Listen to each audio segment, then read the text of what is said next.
dregs of society, the forgotten, outcasts, mutants, outlanders, and pirates. Whether it is credits we seek, or a way to disappear and run from our past, we come here willing to bet it all that the answers lie within all this blackness. We all live on an exporter vessel called the ISS Stalingrad, roaming past the boundaries of Armethian space.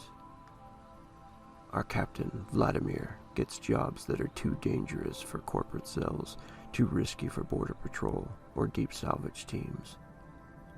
The Imperial Marines only care about the border, not what's beyond it.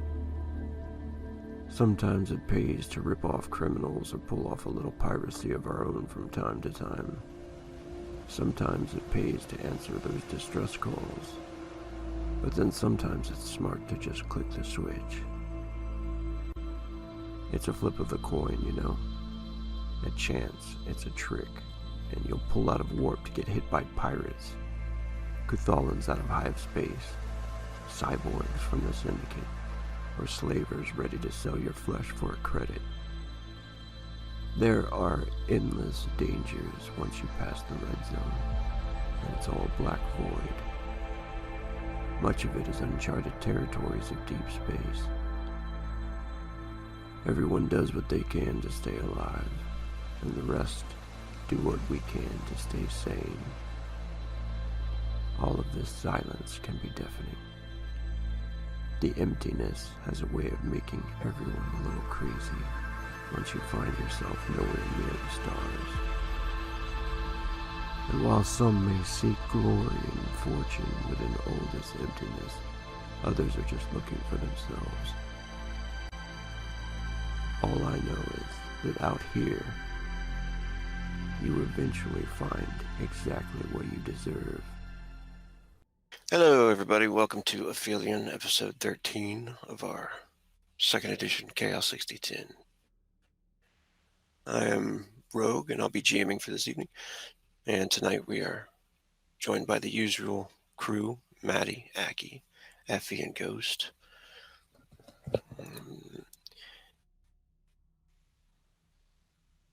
Good and staying safe. Let's do this. Switching you guys over to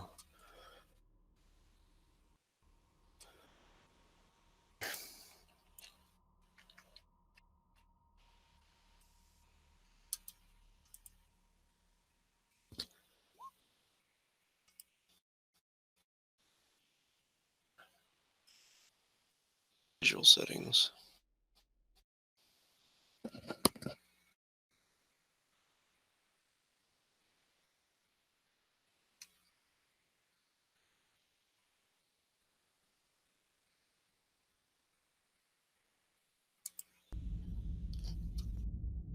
Through space, heading to an unknown location. It could be on a trajectory anywhere, into a star, to land on some distant shores, or to find a resting place on an asteroid far away. At least now it wasn't anywhere near the ISS Stalingrad.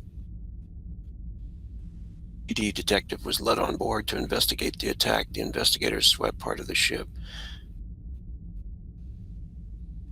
It was not by any means a complete, thorough investigation. In fact, it seemed as though they were primarily just concerned with where bullet holes were found, where explosives went off, located, along with the corpses, of course. Pictures were taken, questions were asked, and answers were given with honesty, not complete honesty. ISS soldier killed in the docking bay. There was an uncomfortable silence. B was not there to give an answer. Angel was witness there. The detective looked away from the obvious heavy rounds that were found on the wall. He did not seem too interested. He feigned the matter. He took some pictures. He looked up to see the cameras on the walls. Can I get a look at the surveillance videos? The captain made up some story on how there were no videos to review. In no time, the detective was gone, and the investigation was over. Captain, can you make a check to see how believable? I guess it would have been you that was talking to the investigator at that point. Yes, and fast talk, I think will do.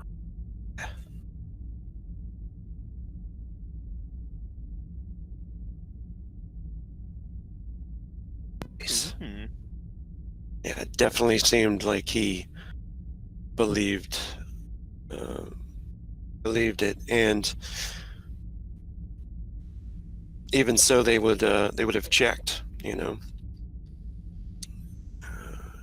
and B was able to delete some of the videos, right, and kind of plant some information.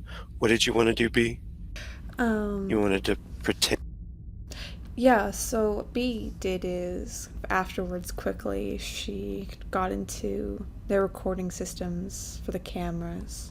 She made it look like Sus or one of the others who had boarded had hacked into their security cameras to black them out for the entire situation, trying to pin it on them, and like they seemed to want to erase any evidence that could have been obtained had they completely taken the ship. D8 would also have been trying to make the damage look a bit more significant, cutting major system lines and stuff with a couple of tiny controlled blasts here and there before they managed to get a chance on the ship. All right. So go ahead and do a computer check or electronics, whatever one you want to. Both of us, or just me? For B, sorry. Oh, I rolled that before. I got a 34. Oh, that okay, one, I see it up yeah. there. Awesome. Yeah, you definitely master it, and you feel like there's no way that they would know the difference.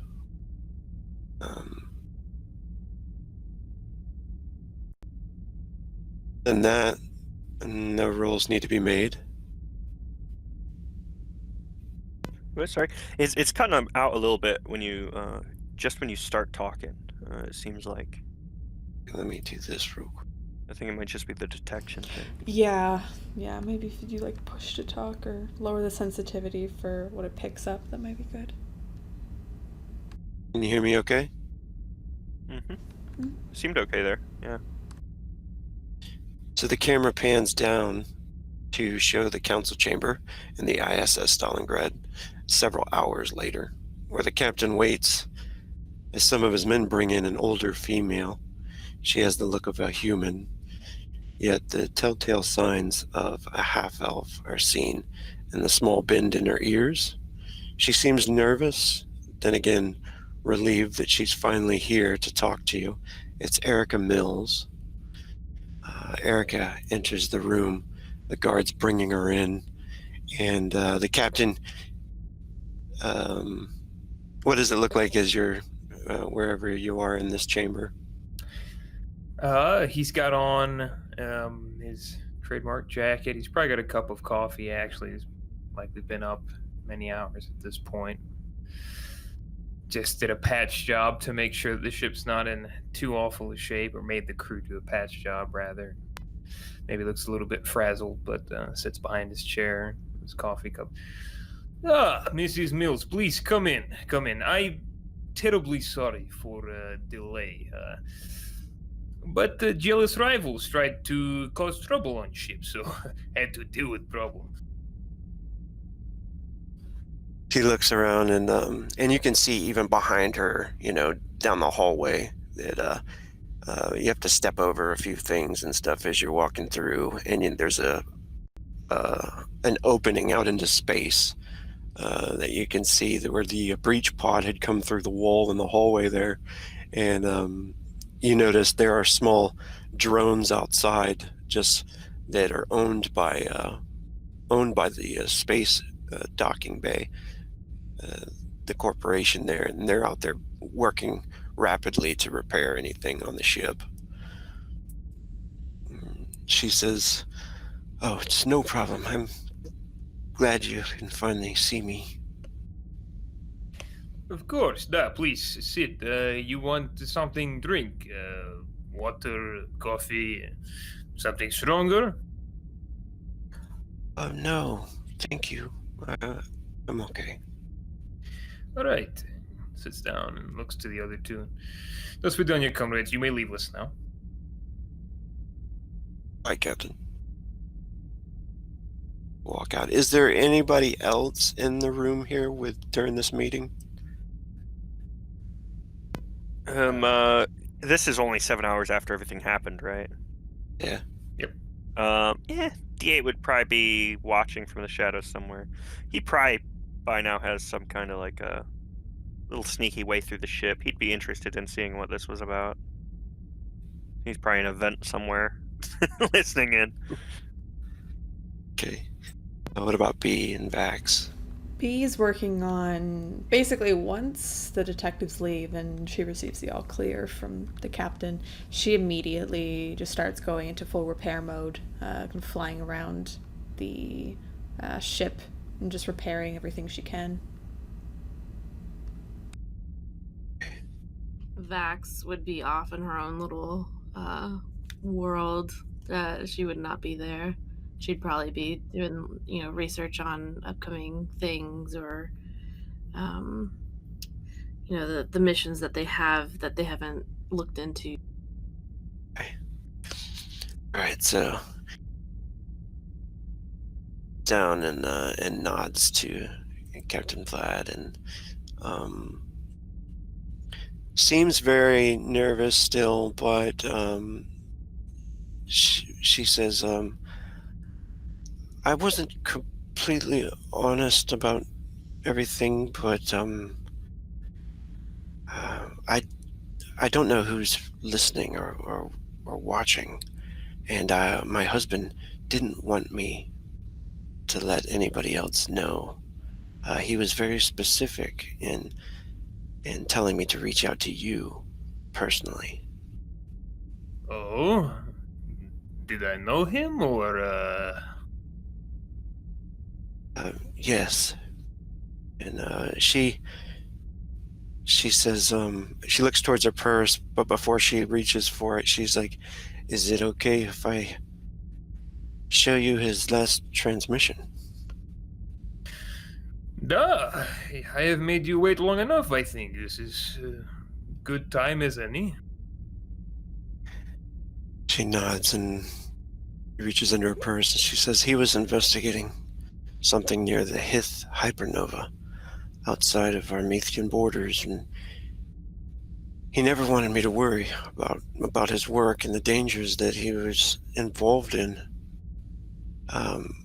He transmitted a message to me, and that's when I reached out to you, but there's long distance communications, from that location." And she pulls out this device, which is you recognize as kind of like just kind of like a playback unit, and she sets it on the table and pushes the button, and a holographic image pops up, erupts above it, and you see the familiar face of your old, I guess he was protege or father? My mentor. Yeah. Your mentor. And it bubbles to life. He kind of like looks to see your reaction, to see if you notice or know who he is.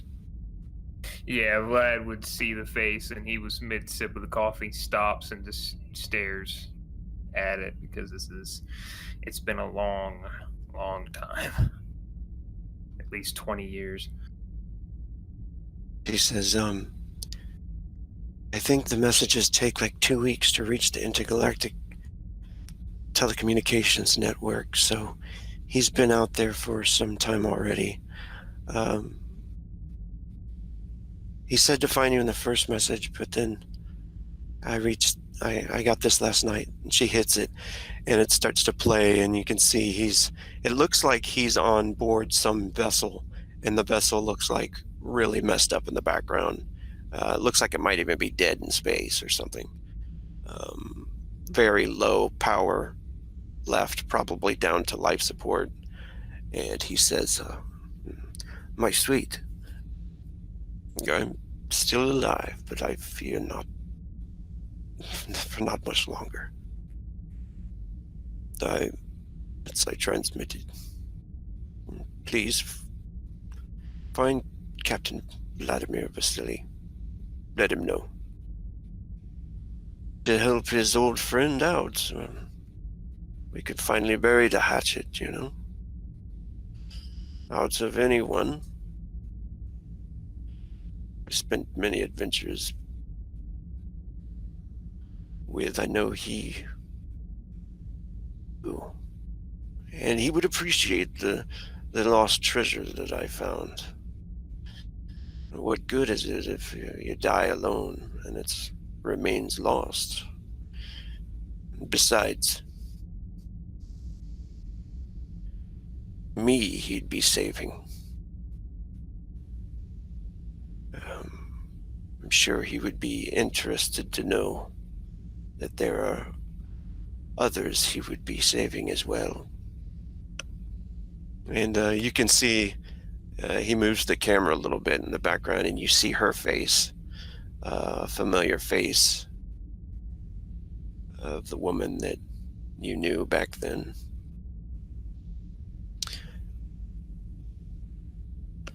Do you have anything prepared for kind of a little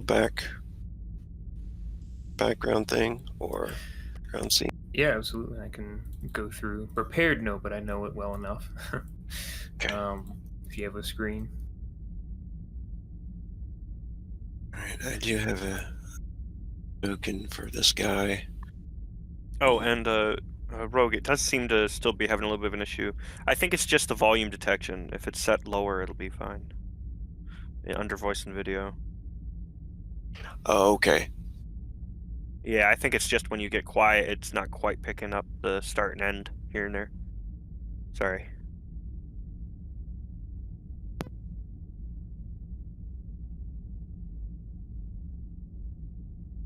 So the scene pans over to another location. Just a second.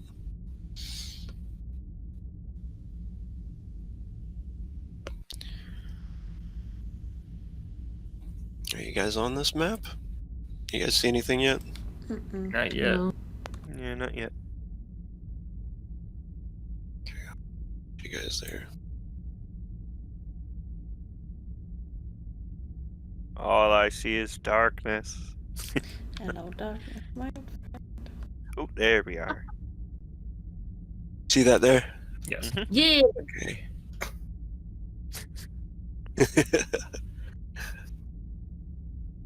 Right. This is your old friend there. I don't actually know his name though. Can we give him a name? Well, Erica Mills, so it goes to question last name Mills. We'll call it, we'll keep it simple. It's Robert. Robert Mills. Not Wind. Robertus Equinath Mills III. Nope, simple man from a simpler time. Robert Mills. It's probably an alias too, because get the accent right, or yeah, Hey, I'm good for whatever. yeah, that works. I called him Okay. Uncle Bob back in the day.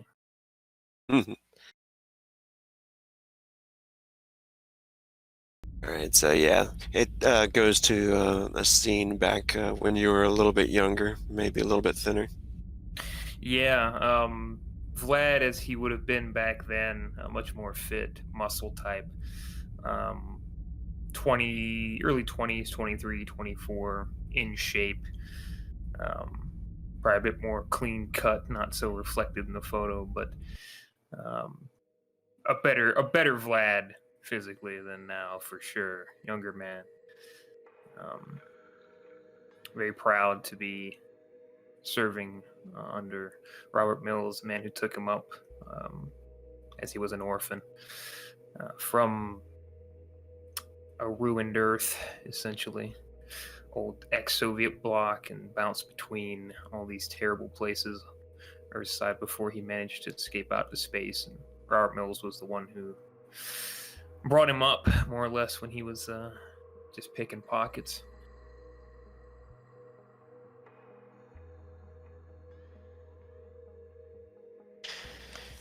Yeah, and you still recall the last time you saw him, and it didn't end so well. But I don't know if you want to share any of that at all. Yeah, absolutely. So Vlad, again, in this younger time, he was much more naive about all the things that really went on behind the scenes. He did some muscle jobs, moved drugs, robbed, obviously. It was a much harder life of crime than more dubious mercenary work. But when he found out that Robert was involved in human trafficking, he was disillusioned, lost all sense of loyalty to his former mentor. A woman who, among the slaves especially, caught his eyes, beaten, bruised, all of them taken from a planet. He just reminded him of when he was growing up, when he was an orphan. And he never found out her name, but he promised her he would get her out, and she would give him his name in return. And it did not work out. Yeah, and I would say in that the last time you saw her, I mean, she did, of course, respond well to you. Maybe even showed, romantic interest and stuff in you. And Robert obviously took up on that fact and tried to use it against you in that last moment when all of the shit hit the fan. So flashing back from that memory, you go back to the scene of her talking to you about this, and she finishes playing the video and stuff, and she says, "Do you still?"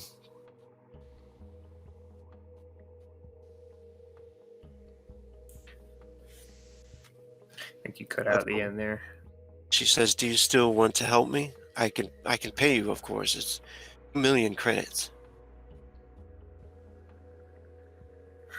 And Vlad puts the coffee down, looks rather serious, and kind of leans on rests his chin on his hand. How much do you know about the association I had with your, what was he, husband, lover? Was he still going by Robert Mills? Yes. I see. Don't know any of the stories about you, I'm afraid. He was very quiet about all of that. He seemed, to change over the years. Somewhat abusive in our relationship, in the beginning, but changed over the years, and he became more, he was kinder. Yes, he had the habit of drawing people in with false promises. He leaned back. Your husband is a slaver and a killer, unless he has changed quite a lot from when I last knew him. So, 1,000,000 credits, you said? 1,000,000.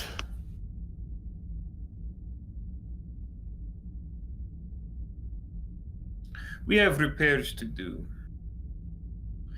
but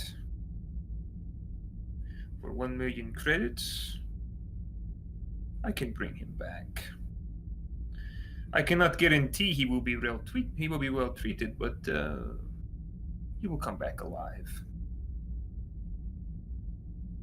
And she seems very relieved when you say it, and thank you so much. that your ship is quite a bit damage taken. I'm sorry, man. You're cutting out real bad. Oh. Real quick.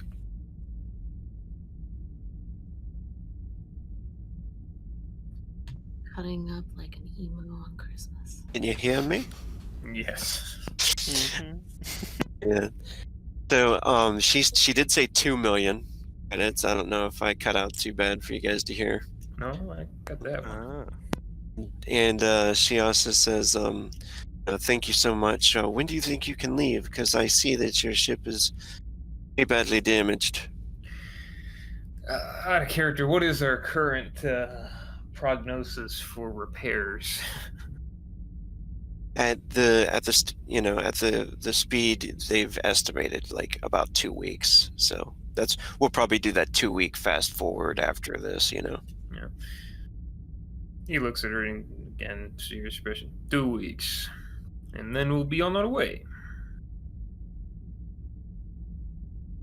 She smiles and seems a little bit worried that it's going to run out of time and everything, and she's like, there's no choice in the matter. He says, thank you so much. I'm doing this for money. Don't thank me. Just make sure it is prepared and all the credits are ready for transfer on the way back. Duh. She nods and she says, should I... never mind. Thank you so much. You know the way out. He turns and kind of looks to one of the TVs in the room. All right. Yeah, she heads out, and let's flash forward to what everybody was doing for the past 2 weeks.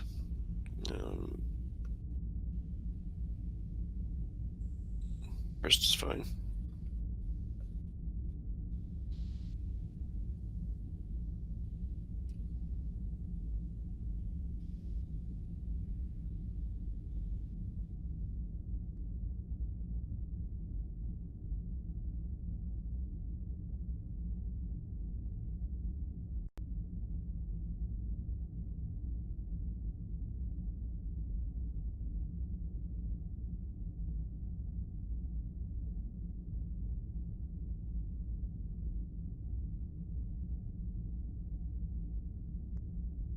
Can you hear me now? Yeah. Jesus. Oh, yes. You got quiet. No, Where you going?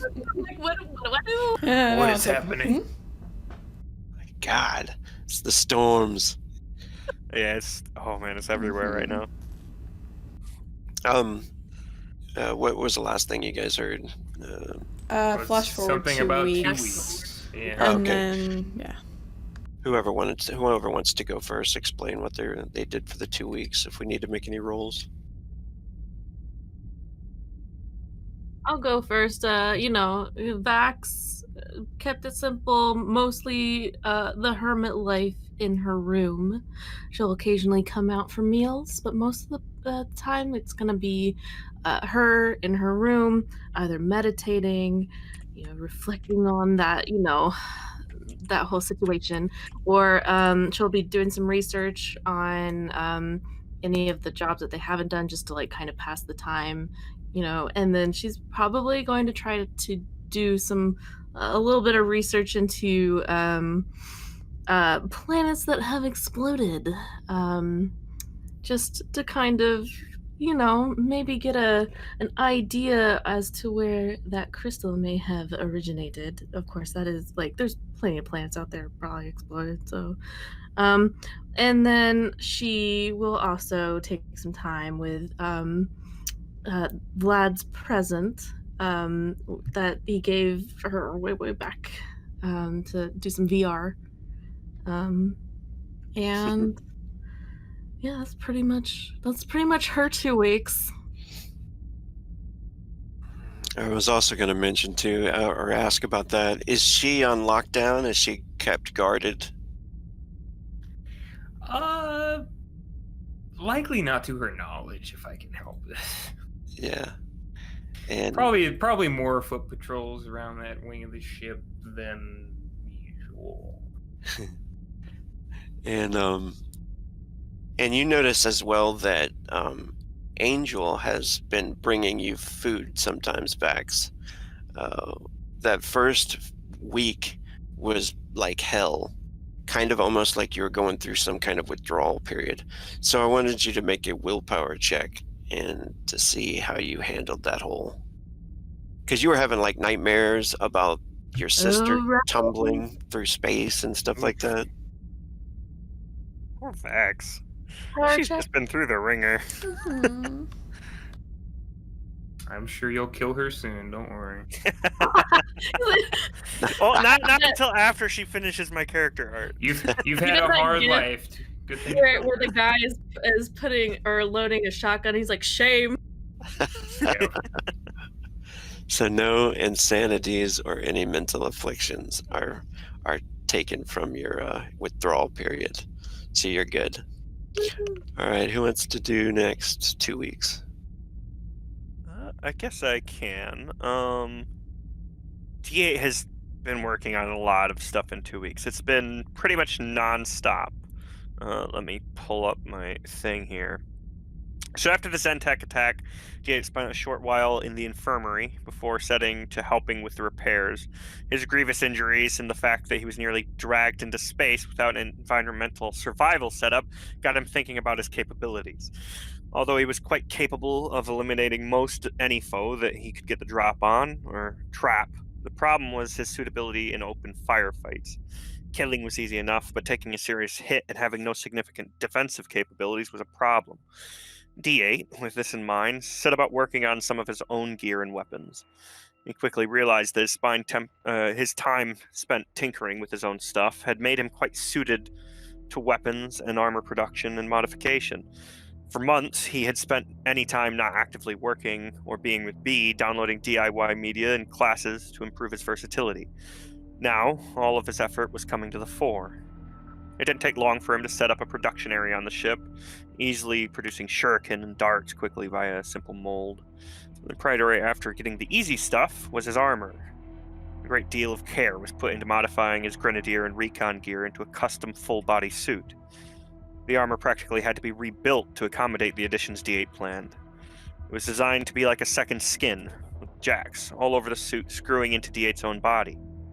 Not only did this allow for spectacular maneuverability, it also allowed him to connect the info from the many sensors he planned to wire into the suit directly into his head. The only problem remaining was the cost.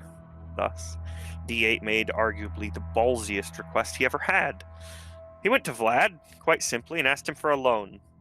Despite the fact D8 had not only threatened Vlad's life and blown a hole in his ship, he knew that Vlad appreciated a good deal, and a deal it was. Cover the cost of my armor and some weapon materials, and you keep the pay for my next 3 missions, regardless of value until it's paid back. Also, I'll mod the entire crew's weapons and armor, as you please. Hopefully Vlad would take him up on the offer. For now, D8 had work to do on his suit, lovingly named Death Dealer, at least until B requested it be changed to Anakin. So for the most part, that's what he's been doing for 2 weeks. He would have also taken a portion of the loot as well, which I already went through that, and under the pretense that he would use it, but he's actually going to sell it for extra money. For the most part, since he didn't need much of any of it. All right, nice. So you want to make a roll for the work on the suit? Sure. Alrighty. And just one or multiple? We'll do 2 rolls. Right, One for each week. Here's roll 1 at 10. Here's roll 2 at 6. Okay. So not yet finished. Almost there. A little bit more work to do. And who do we want to go to next? I can go next. So B, after doing some repairs, most likely on the second day, when things had calmed down, B had given a call to the contact they had made, the one she paid already 15,000, half of what she owed, in order to change her face, as she desired to have a different look so she wouldn't stand out so much, hopefully, even though she did have the large wings on her back.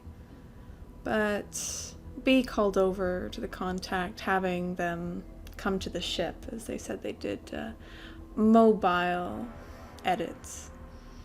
So she did so, called them over to change up her face so it would look a bit different than it had before. She asked that they add some tattoos to her skin, change the coloring in her hair so it would be a bit more naturally blonde than platinum white. Just overall reshape and restructure so she did not look like the same woman as she was before. A little bit edgier, as she felt a little bit more rebellious ever since she had started with D8. And B had then spent the rest of the 2 weeks alternating between repairing the ship, making sure she did repairs on Padme, and helping D8 with his armor installations, doing a lot more of the technical side of integrating his armor with the tracking, the jamming, that sort of thing. Yeah, she probably did most of the actual wiring itself. Yeah, that's mainly what she'd been doing. But overall, for the 2 weeks, she definitely made sure that during their time together, when she was not working on the ship, she made my D8 watch the original trilogy, or first 3 movies of Star Wars, and pointing at the screen and said, "This is why you need to name it Anakin. This is exactly why. Death Dealer, stupid." You know? She Oddly enough, hammered. D8 after actually watching them would be kind of fond of the idea. Although he would bring up the fact he realized this means, if we follow with this, they're both going to get separated, destroyed at some point, right? Well, yeah, the good thing is, you can't get me pregnant, so it's not gonna go through. So we're fine. Well, not without mods, we can't. I don't want to get pregnant. Too young for that. I think we both are, by that standard. Yeah, you're like 1. Yeah. Mm-hmm. Not enough for a child. I think we both did. Preteen? Yeah. No, let's not think about that. That's what B does with D8 for the 2 weeks. And she also coins the term B8 as they travel around. Oh, no! Whenever she sees Angel. Oh, referring to shit. them as a power couple now on the ship. It's wonderful. Nice. Did you want to, in the cosmetic surgery, did you want to increase your physical beauty? Because you can do it for 12,000 credit. An extra 12,000 on top of the 30, or is it just a flat 12? It'd be an extra 12. I have the money. Let's do it. Cool. So she comes back even better looking. Even with the extra legs. Still good.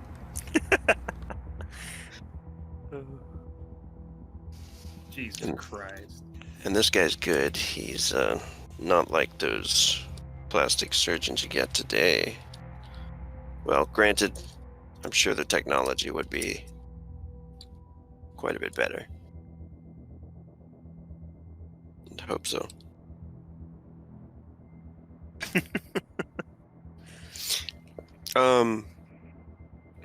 Alright, so what is Vlad gonna do for those 2 weeks? brood and take up some of his new pursuits to diversify his experience and understanding as a captain. It'd be at this point where, after Vlad grants the loan to D8 after some haggling, he would purchase many books and holotapes on the subjects of psychology and biology, trying to better understand those sciences, knowing that he might not be able to be a ship captain forever. So, beginning to think about life after mercenary work whenever that comes. Or life taking advantage of certain businesses that are involved in biology. All right, so he does some studying and stuff like that. Yes. And do you want to have a meeting, or do you need to do anything else before you leave? I would have a meeting to inform them of the destination. Okay, let's go to the meeting room before you guys leave, or if there's anything else, if you need to leave the ship for anything or whatever, you guys can discuss it in this scene here.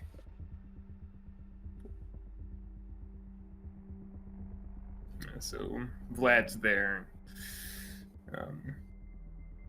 He just patiently waits for everyone to come into the room. Probably cooked up some dishes. Yeah, not the best. Some space pockets. Spock pockets.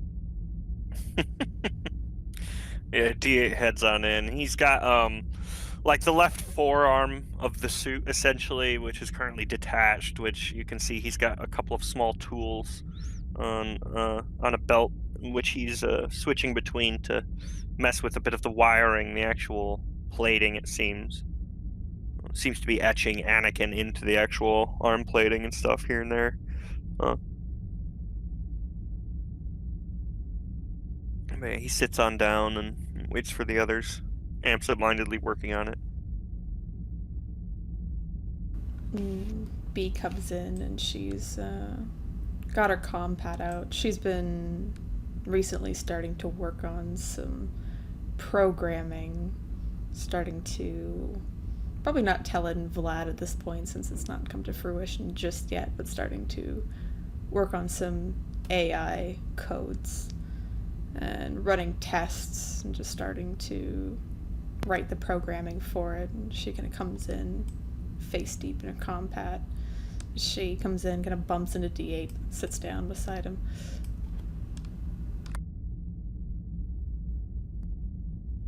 Vax enters into the room and doesn't make eye contact with anybody, but she'll go in and just find a place to sit just a little away from everyone, just to politely keep distance, but she would like to read the room. Yeah, D8 doesn't seem that overly concerned, given the current situation, now that the crystal is gone and nobody seems to be like painting murals and stealing our fucking ship and shit. He's not as worried about it now. And also he's been quite busy with the repairs to both the ship and his armor and helping B with her stuff. B seems pretty excited as she's looking down towards her comm pad. She's got a smile on her face, but you can tell by reading her that she seems to be very content and excited with the progress she's probably making with whatever she's doing. Vlad is wearing his usual smile and looking at a few things on a data pad, but there are undertones in his energy, or whatever you perceive there with reading the room, that suggests he's in conflict, angry about something, just kind of pushing it down. Cool. You notice somebody appear in the hallway. Angel comes down the stairs, and she looks around. Are we having a meeting? Yes, please have a seat. Gestures to one of the open seats. And she seemed like for a moment she was going to turn around, and then she's like, yeah, thank you. Comes and sits down. All right. Welcome, everybody. Easy 2 weeks in port, but now we have work to do. First, wanted to recognize a couple things.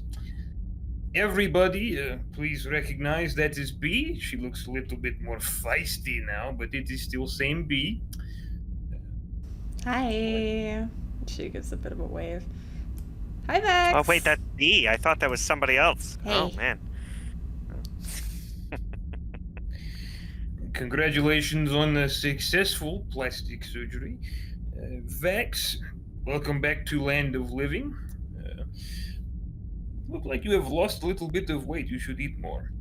That is it for pleasantries. Now business. We are heading to Heath Hypernova to recover a Robert Mills. Credit for job pay is 2 million. Questions? Oh, Holy fuck. 2 mil. Oof. Oh, that loan's gonna be paid off a lot quicker than I thought. Who is this individual? Is he some sort of political figure? He is a ship captain, a scaver, dubious man from my understanding, but 2 million credits from his wife is 2 million credits. I don't care who I'm bringing back. Well, I suppose we would need to verify if we are going to get the 2 million. If we aren't, then I'm going to keep him and find someone who will give me 2 million. Well, he's worth that much? I guess. I imagine he might be in some circles. Well, payday's a payday then. Exactly. You know, you say that like you know the guy. Maybe I do. Maybe B does. Do you know Robert you? Mills? Yes, he's my best friend. I know exactly. No, of course not. I meant Vlad, though, of course. Oh. Nope, no idea. He kind of shrugs. do we need to roll for that? I assume can- so. Perception, Can Vax liar. sense any sort of like something like with the mention of like possible connection? Can she sense anything with that? Or is he like really putting on a good show, even like mentally? Well, I mean, I don't know what you guys have to roll for it, but I'm happy to meet you there. Yeah. that could be a resisted willpower, I think. So I'll do this for D8 first. And what's the one Yeah. that tag lies? Observation or? Observation, you know. I want to get it on. Alright. Oh my god! Look at what that roll is! Oh my So god. Vax is your only hope. Let's see. I need to start upping my skills. No, yeah. Yeah, if you can read, you can tell I'm full of shit. She won't say anything or give any sort of indication. Yeah. D8 after, Vlad's like, nah, he shrugs, kind of goes back to his work. Anyway, here's Hypernova. Apparently dead star out there. Perhaps some salvage as well. If we see target of opportunity, we will take on the way to meet it. Last transmission we have from this man is now 4 weeks old, I think. It was 2 weeks old 2 weeks ago. Yes, that math adds up. So yes, a month ago was last transmission. It will take us, he kind of clocks it, about 2 weeks at warp 3 to get there. So, question, Vladdy. Are we still getting paid if he's dead? Like, are we still gonna get the money? Oh, good question. My understanding is that, well, we are to bring him back. So if we bring back corpse or evidence of passing, then payment should still be on the table. Yeah, but is that in writing? Kind of seems like one of those situations where you, well, I mean, actually, yeah, if it's not in writing, then you can just say, well, you should have gotten things She figured agreed out to a bit better. contract. I have it on tape. Oh, I good. record all my meetings. Okay. There we go, then. And besides, if he is dead and she gives us all the time about money, there will be salvage out there. We will strip his ship bare if it is still there. Other ships too. Doesn't matter to me. Yeah, and if he's worth something and she can pay that much, then she's worth something. So, Right. And he thinks on that for a moment. Anyway, we'll be leaving in 2 hours, so handle any business you need to handle in port. Don't go too far, and be at stations for the beginning of the trip. Any other question? Don't suppose you want to throw me some more so that I can grab more parts before we leave for 2 weeks? No. Figured. Well, at least I'll be able to pay it off quick. Very good. Everyone, go on and enjoy a Spock Pocket purchased recently. I cooked it up myself, a little bit of borscht as well. Angel, please dig in. I know you have still becoming ingrained in crew, but participate in mealtime. Very team building. Very good. Focus group, as they say in psychology, is a successful group. She smiles and says, "Thank you very much, Captain." And immediately goes over to start grabbing some of the hot pocket. Vax, you can tell, you can feel Angel's like jealousy over B. Now B looks better too, so but she's hiding Hell it yeah. pretty well.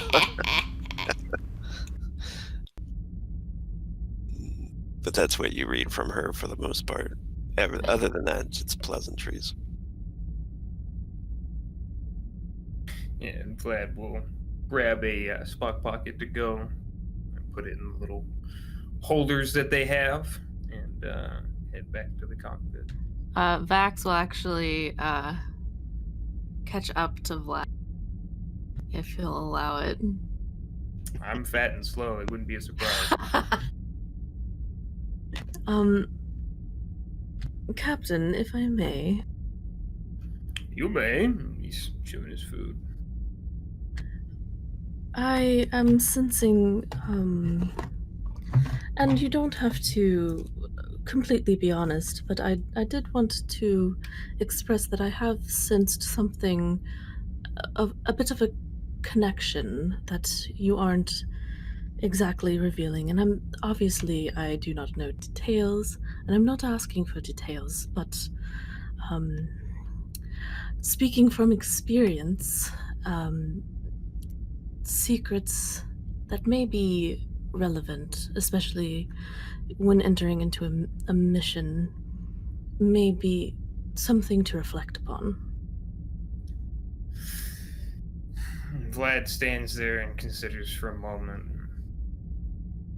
I give you short version. Just so you know it, not big issue. He is a man who brought me up in this difficult time. Taught me ins and outs of criminality, business. I found out he was trafficking slaves. He stabbed me in the back, leave me to die. So, that is who we deal with. But 2 million credits is 2 million credits. Indeed, but what are your... Do you have any alternative decision? I apologize. I'm not exactly full of... or I don't have a clear mind, but do you have any ulterior motives? Well, when we get there, if he's still alive, I'm going to beat the shit out of him. But other than that, no. I will probably throw him in brig. We will feed him once per day, give him enough water to live, and then I will hand him over and tell him to get fucked. That is probably what will happen. I apologize for being a bit vulgar there. You're quite all right. I suppose It is good for me to know. I'm not sure if the others would intervene regardless. Vax will give a little nod and kind of look awkwardly away. I suppose I should go to my room. Well, since I entertain you, you perhaps entertain questions from me. How are you holding up, given circumstances? Pretty decently. I still don't fully feel comfortable around everyone, given what happened, but I'm doing all right. It is like being new part of crew again, huh? Something like that. At least everybody is not thinking about it anymore. Give it time. Like all family, everyone argue, have secrets, cause trouble. Everyone get over it at some point. Besides, a lot of people that didn't like you happened to die when the attack happened, so no big deal. She gives a little nod. Doesn't look reassured by anything, but just kind of nods and looks down the hall. I'll go to my room. Thank you for your openness. Duh. Oh, and if you find out anything on his hypernova while you're in VR gaming or streaming, whatever it is you kids do these days, let me know. I will. Nods and starts heading towards the cockpit. Vax will go to her room. You get a message or a comm bubbles to life, and Sergey comes over. Captain, Duh. we have a lawyer, an attorney trying to contact you about the Zentec job, I guess. Ooh. Yes, patch him through. And he says, okay, patching him through. You notice over the holographic imager on the comm. Let's see, where is he at? I got it right here. Where'd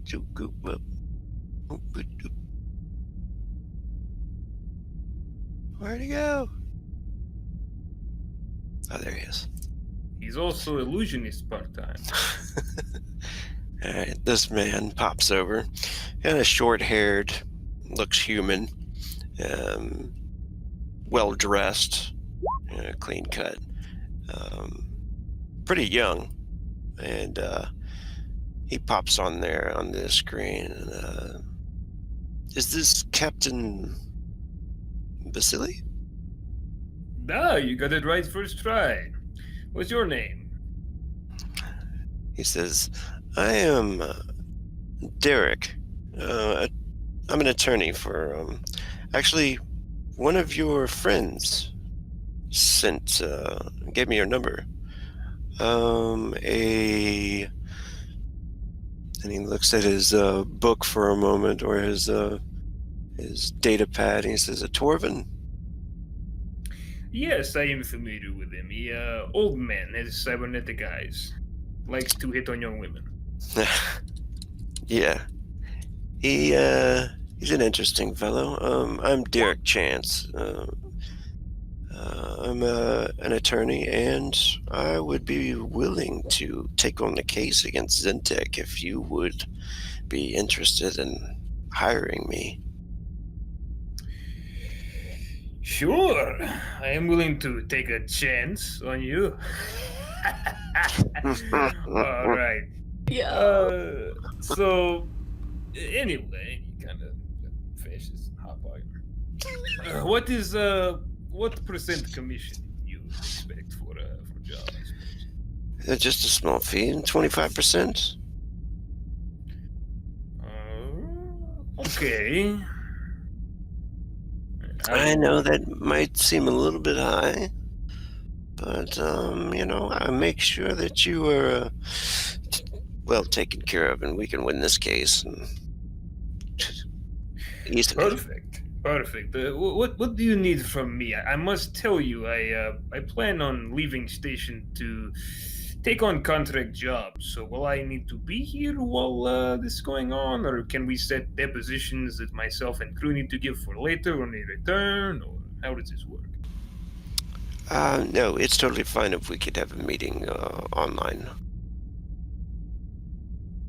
As long as you're within the. I mean, if you have time, we could meet up. But if not, if you're busy, I know you're a busy guy.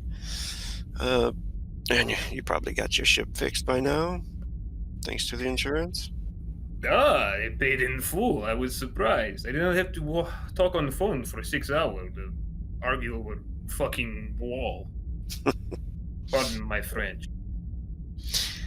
Yeah, he says, no problem. We can have we'll have a Zoom meeting. Sounds good to me. I leave in 2 hours, but I should be in communication range for some time. So I will get everything. What will I need for a meeting? What do you need from my end before I set this all up? I transfer credit, by the way. He says, oh, thank you very much. Nothing. He says, just as long as you can, tell the truth. And he raises an eyebrow, He says, or you can let me, handle most of the stuff. I'll back you up. No worries. They got a good lawyer, just so you know. Mr. Solomon, he is very, very good lawyer, but I've worked with him before, and there'll be no problems. We got this handled. Well, they might have Solomon, but they've got no chance. So yes, I will be happy to tell the truth as I see it, and also include others if need be. But yes, I have a few preparations to make, but I save your number, and whenever done, I will get into a meeting with you, give you all information I have, and I will cooperate with you as often as I can until we resolve this matter against the heinous Zentec for their unprovoked attack against the independent spaceship. He says, excellent. I've gotten plenty of information from the detectives as well. Was it true that they couldn't find any information on the video cameras? You notice he snaps his finger and does something, like a little magical energy comes out and some kind of data pad flies over into his hand, maybe telekinetically or something. It is unfortunate, but one of my crew inside was a mole. We believe using his tech expertise, he caused issues with our system before the attack happened. He was listed on the CAS report. He's the very short one that was a stain on the floor. I believe he went by assumed name Sus. Might be on police report, I don't know. He says, all right, no problem. We'll cover it. And he says, all right then, I'll be sure to contact you soon. Thank you, Mr. Chance. Do svidaniya and be safe, da? You as well, sir. Oh, and thanks for taking a chance. Hey! And then he signs off. Yeah, I'll sign off this one. Yeah, Vlad will laugh down the hallway and all the way into the cockpit.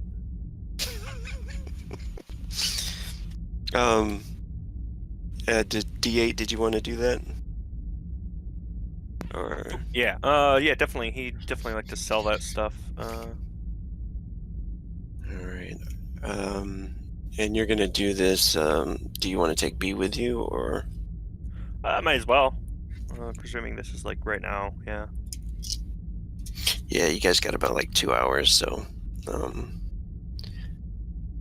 did you already talk to her about it? About selling the gear, yeah. Yeah. Are you going to go through any of the captain's connects, or are you not really telling him you're just going to take off with this? He took it under the pretense of, like, we're all allowed to, like, take what we want from the pot, presumably, of loot. He was he took an SMG, some pistols, and the armor, basically. I was like, all right, I'll take this. This will all be useful. He didn't specifically go out of his way to be like Okay. anything special. He just took it and then sold it. All right, nice. It is useful. He wasn't lying. Very useful. He needs money. Real bad. He's not even getting much for it. Yeah, how much is that added up? 25%? Yeah, so aside from the enchanted stuff, which I don't know how much that would be, it was 21,462.5. Do you want to sell the enchanted stuff too? Yeah. Would I need to separate the thing first, and also side question, would I be able to just work that into my suit? I assume not, right? I'd have to have someone who's good with enchanting to do that, right? Yeah, with runes, you'd have to have somebody an enchant to do it. I imagine it would probably be worth more than just sold as is. Yeah. I'd probably do that, yeah. You want to get the runes taken out? Is that what you want to do? Or I mean, he's willing to just sell it as is, okay. like in there, because I mean, it'd probably cost something to have the runes removed, right? And if someone wants the runes specifically, they can always pay to have them taken out themselves. Yeah, those magical items would make a nice bit of money too. The enchanted items. So if you want to sell all that, then that's cool. Do you guys want to do a quick scene of you guys going to sell the items? Sure. Yeah, when Vlad said they had 2 hours in mind, or 2 hours left, this is not what B had in mind. Just like, oh, we're selling things for the 2 hours. Yeah, well, listen, right? We had a lot of loot from those guys, and I took what I wanted, of course, as is, the looting rules.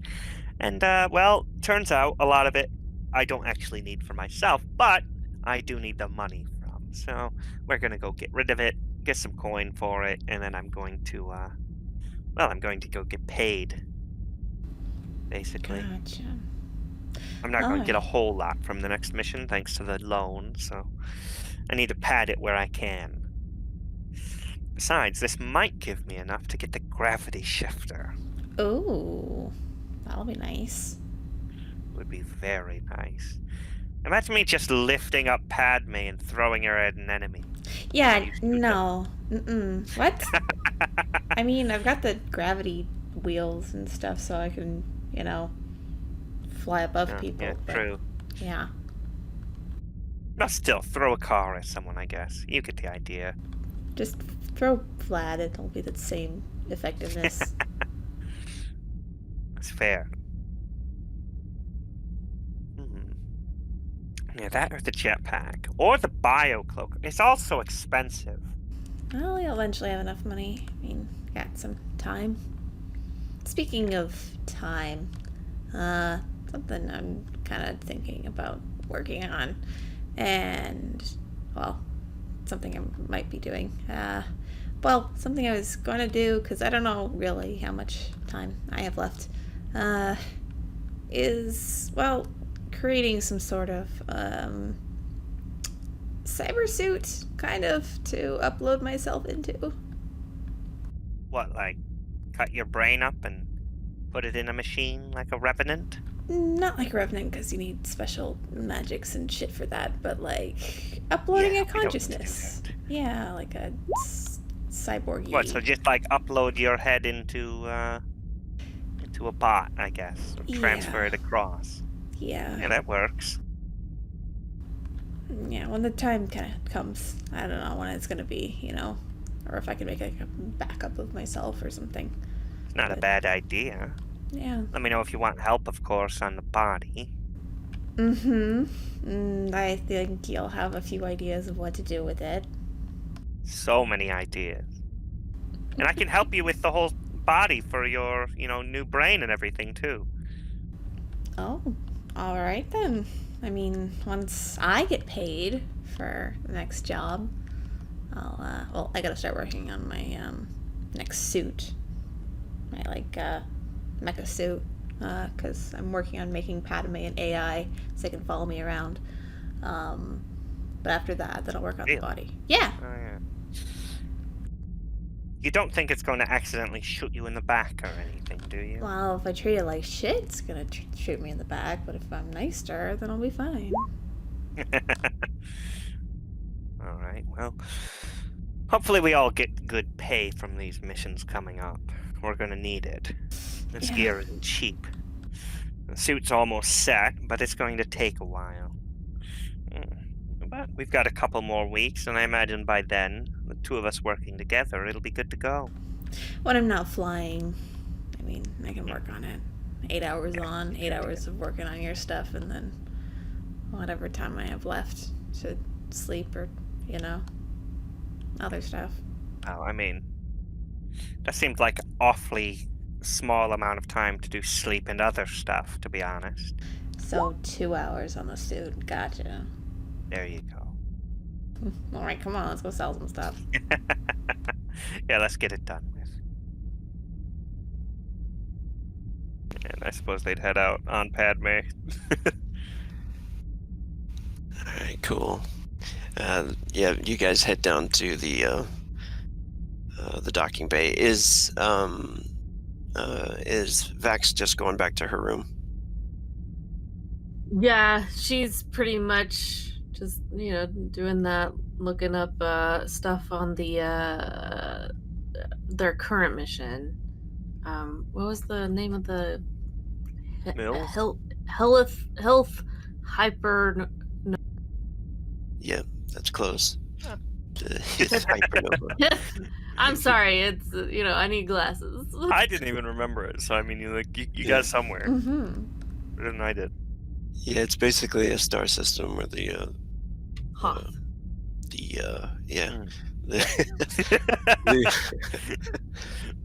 where the star was destroyed, and so there is a lot of wreckage in that system, and I flashed over during the scene for just a quick second just to map out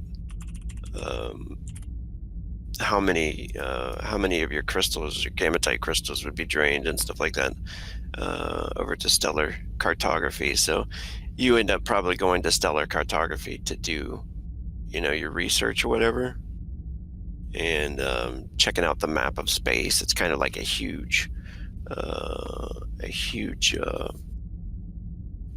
hologram.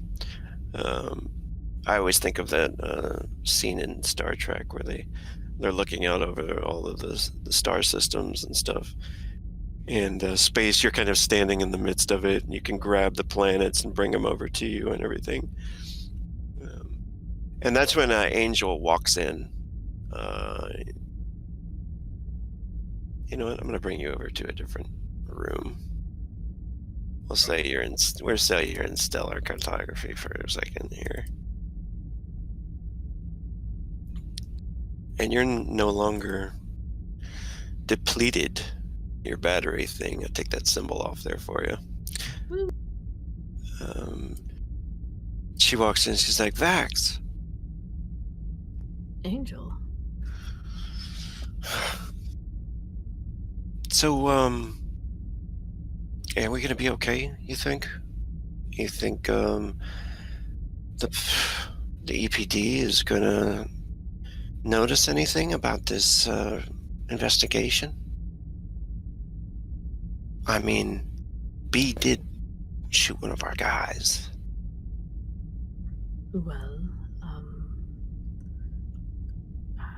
I suppose I could quickly look into it. I forget which one of my abilities can look into that. I've got such a long list. Oh, you're talking about like retrocognition or something like that, or future seeing. Well, I guess in terms of Angel's question, she's going to try to,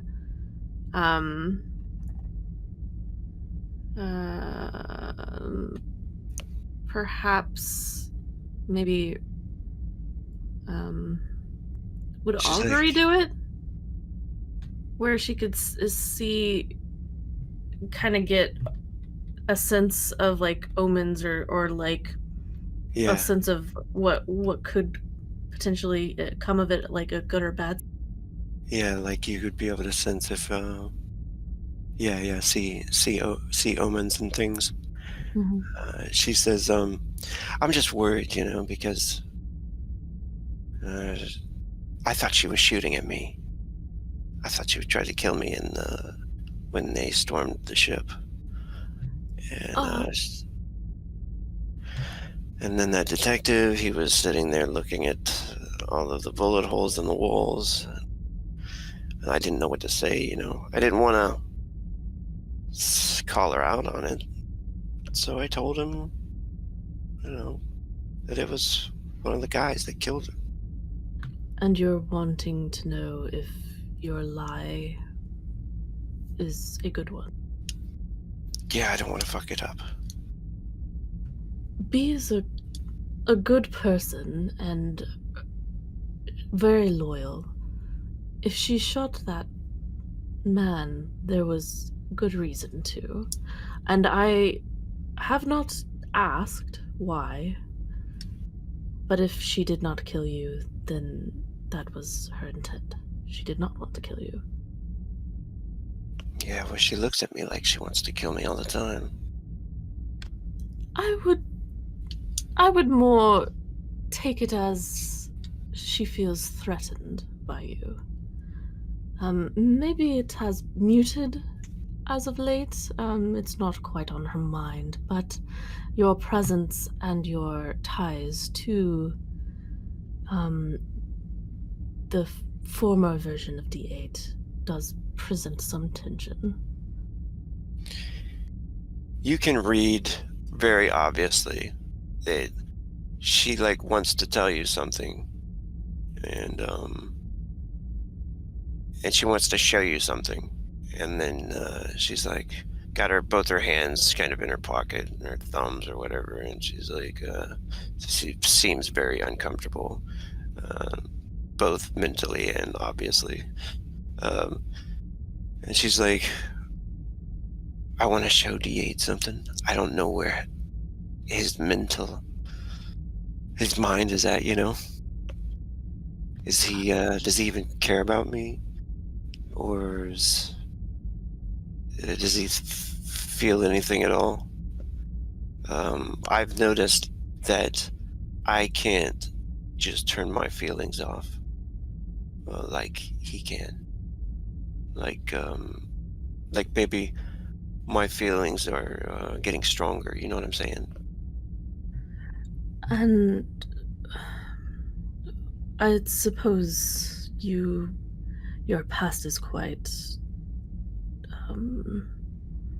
tied, but what is it that you're wanting to show him, if I may ask?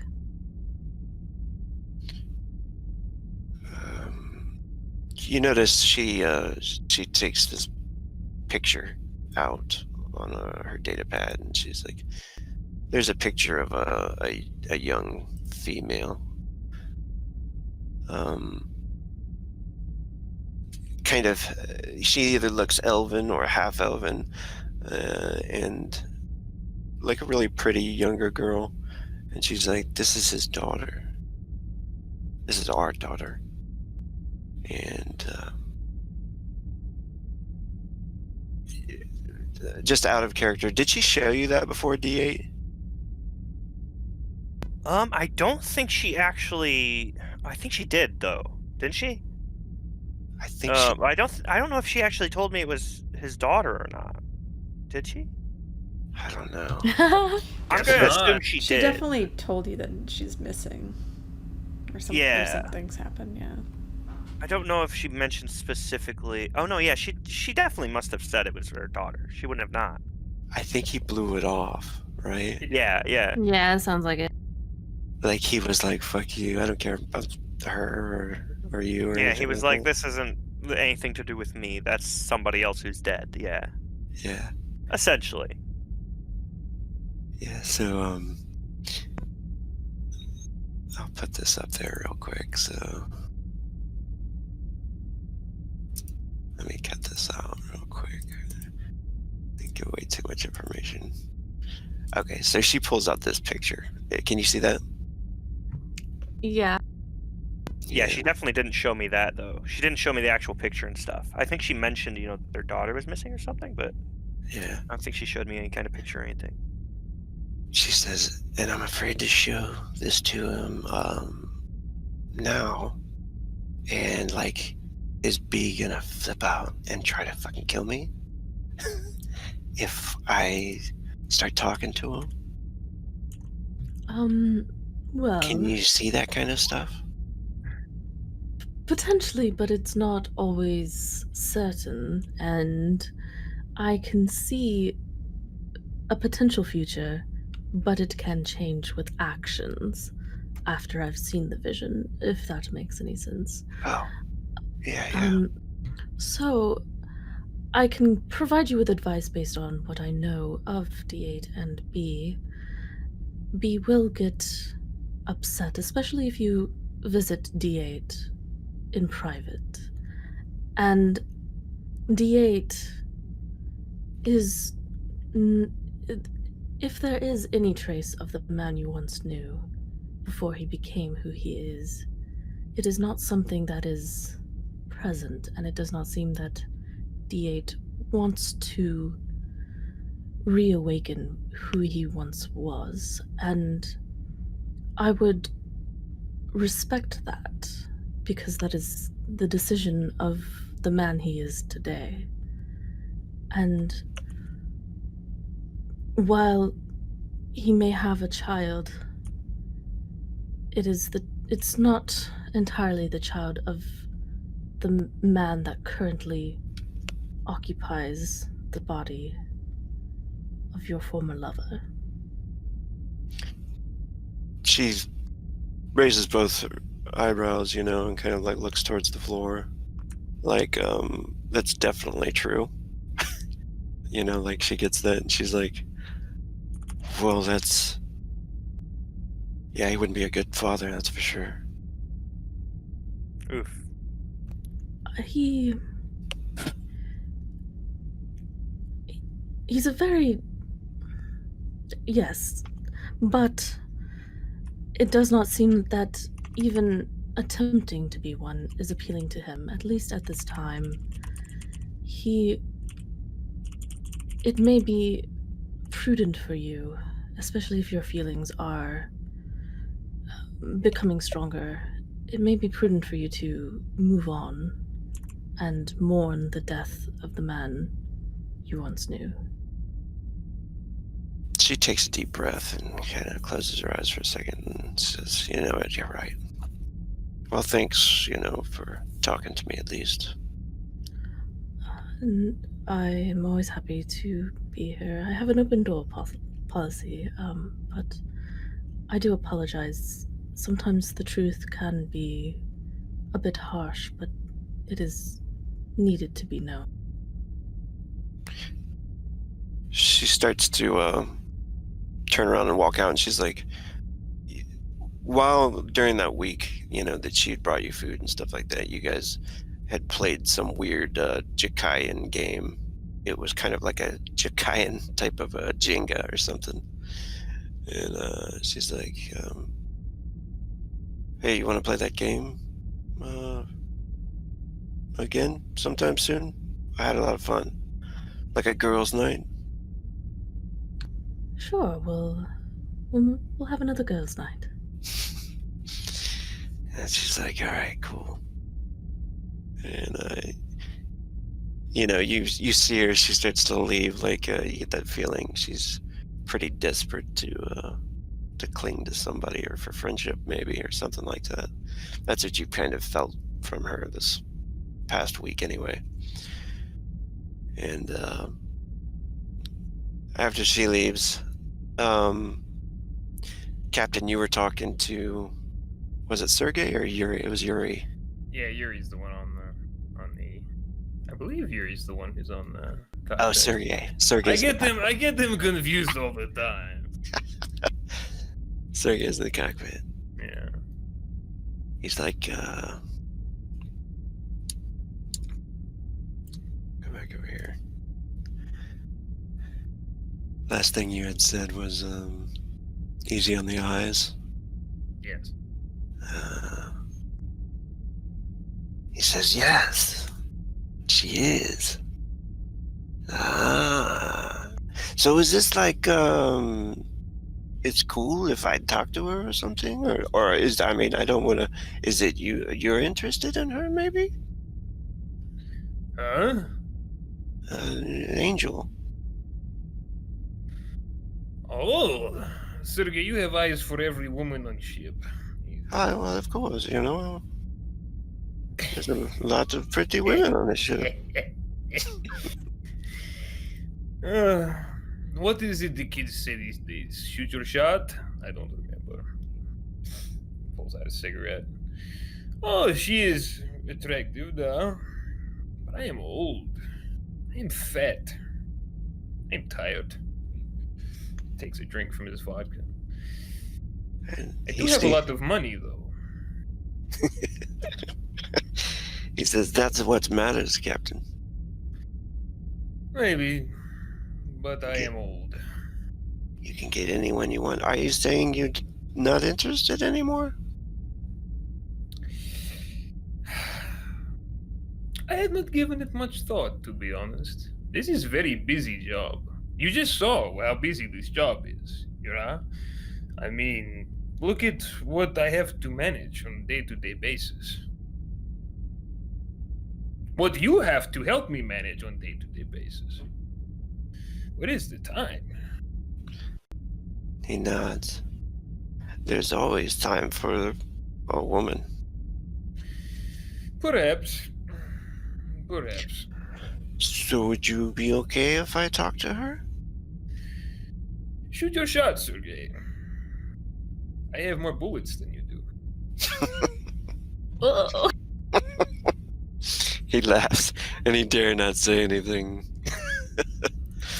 against it. He turns back around to the console. The scene flashes over to Europa.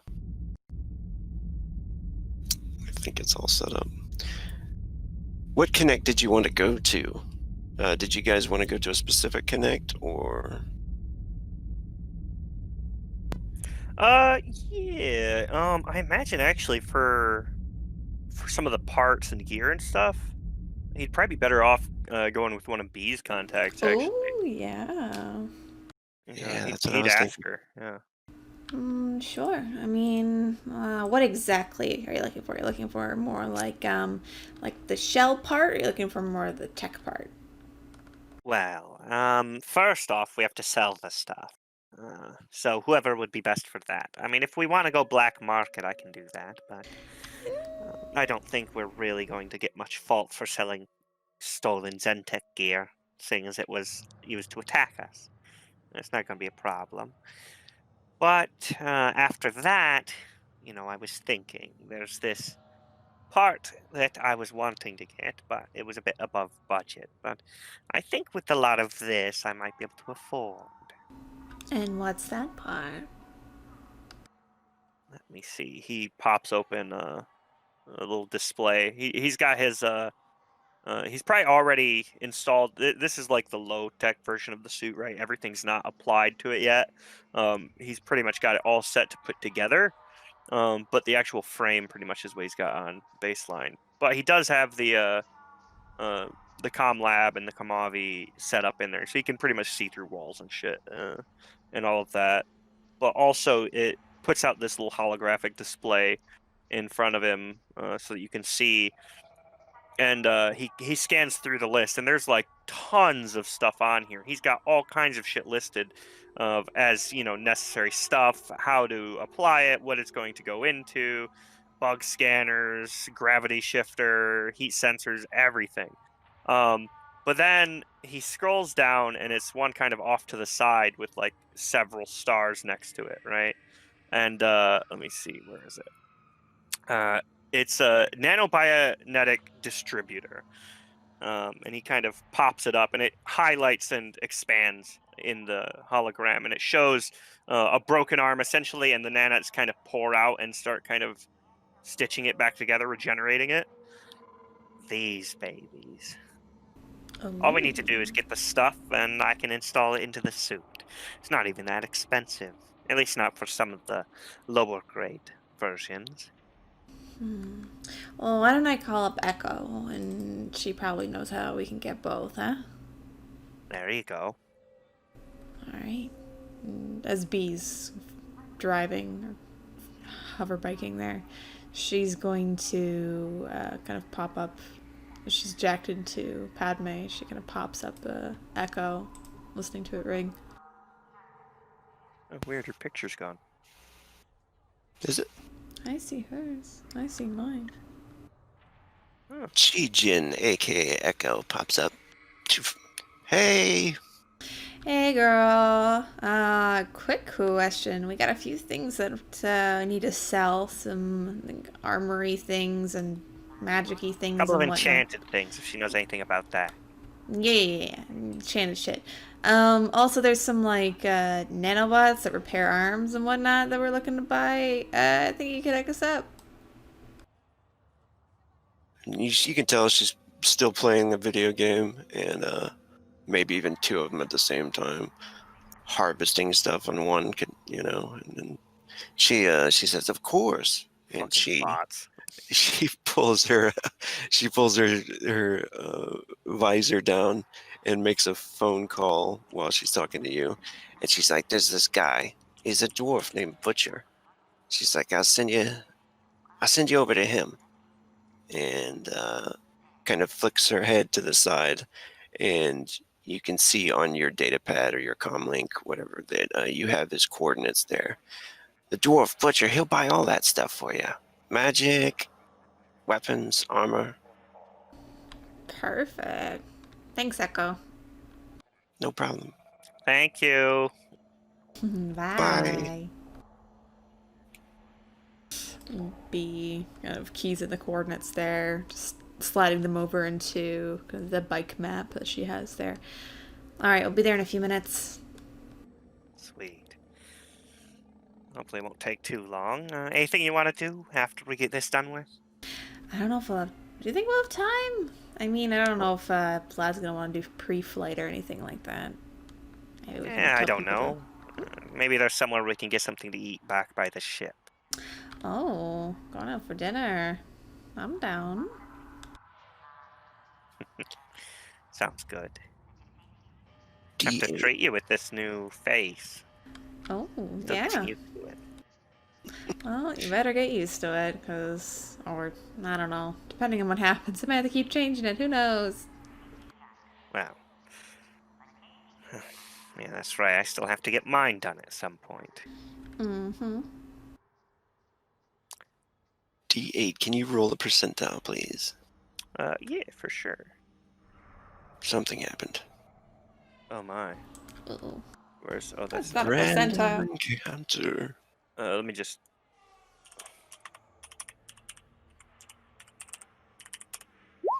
So 48. Alright. 48 Zentec pop out of a drop ship. Shit. They surround us, we die. Right. Okay. Oh, I have a roll for this now. That's right. God damn it.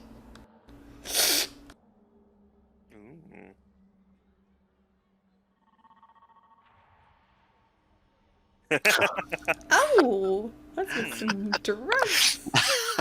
My. Some weed. Okay, so right next door to this location that you guys end up going to, there's a small hydroponics lab. If you guys want to stop by there and pick up some narcotics, Sure. for your ride. Yeah. We absolutely would. All right. If where did it go? There it is. Here we go.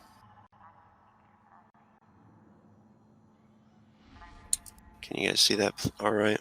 Mm-hmm. Yes. All right. So there we go. In walks. When you walk into the weapons area, you notice on the sign it says Zentec, but it's like Zentec supplies as well as many others. HK, all sorts of stuff on there. Beretta, and when you walk in, there's a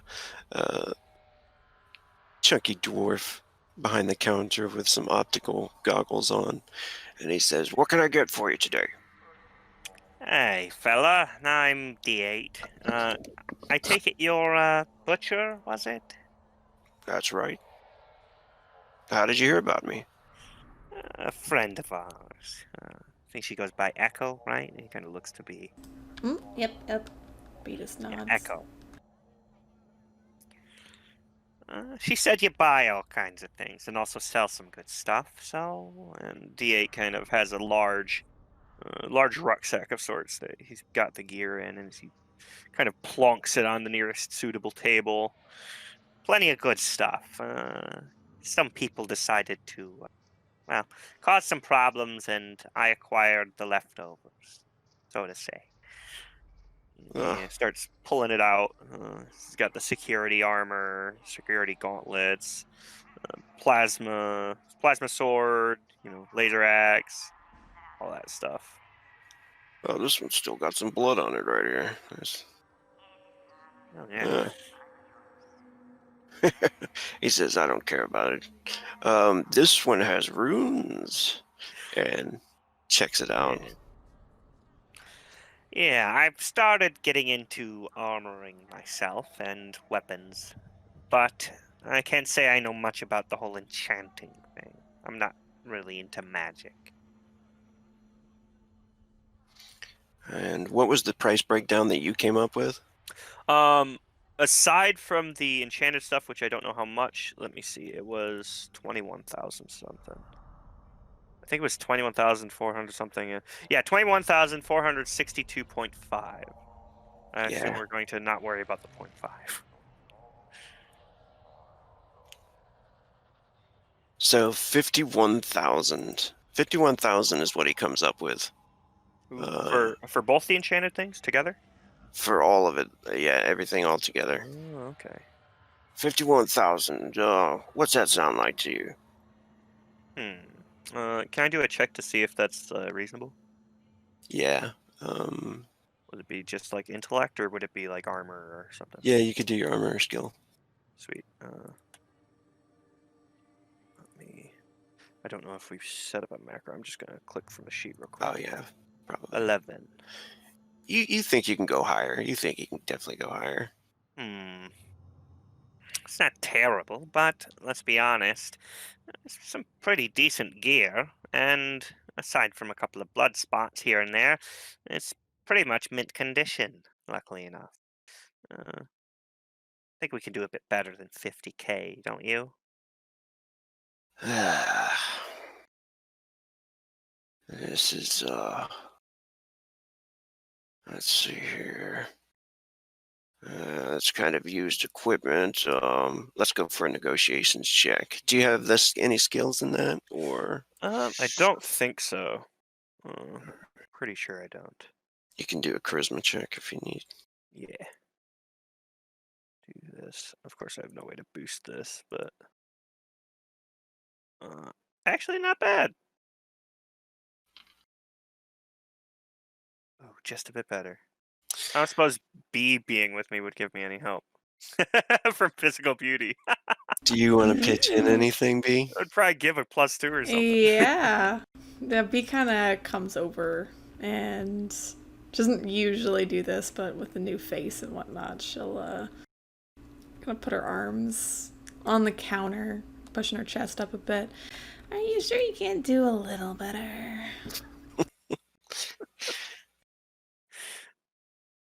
Do you have a social dice by any chance? What's your charisma? 14, I think. Yeah, 14.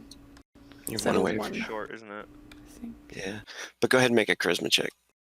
All right, let me just make sure my You dice got are this. correct. What's your charisma, by the way? 14. Because mine's 12. Oh, 14. Yeah, of course it is. You just Yeah. said that. So I've got D10. What the Don't you get like a +2 or something like that for physical beauty past? Oh, maybe. My. Attracted to you. Ooh. He's like, man. He's like, that's you two together, brother and sister. Brother and sister. He says, I don't usually look at elves, but you're quite a cutie. Well, thank you. All right, I'll tell you what. 65 for the whole thing. Yeah, D8 kind of looks it all over. All right, that sounds reasonable. Excellent. Yeah, you should stop by sometime, anytime you want. You look like the kind of be interested in some explosives, some heavy stuff. I bet. Oh, you're definitely a seasoned shopkeeper, aren't you? He's like, yeah. Here's my number in my card, and he slides it to B. and not D8, but and he gives her a wink, and he's like, anytime you want to find some weapons, I'll have my delivery boys ride them out to you. I don't suppose you do anything with armor, do you? He says, sure, we do enchanting right here. Oh, really? How much does that run? He says, about 4,000 per rune if you want to put some extra shine in your armor. I think I'll have to think about it and come back after the armor's complete.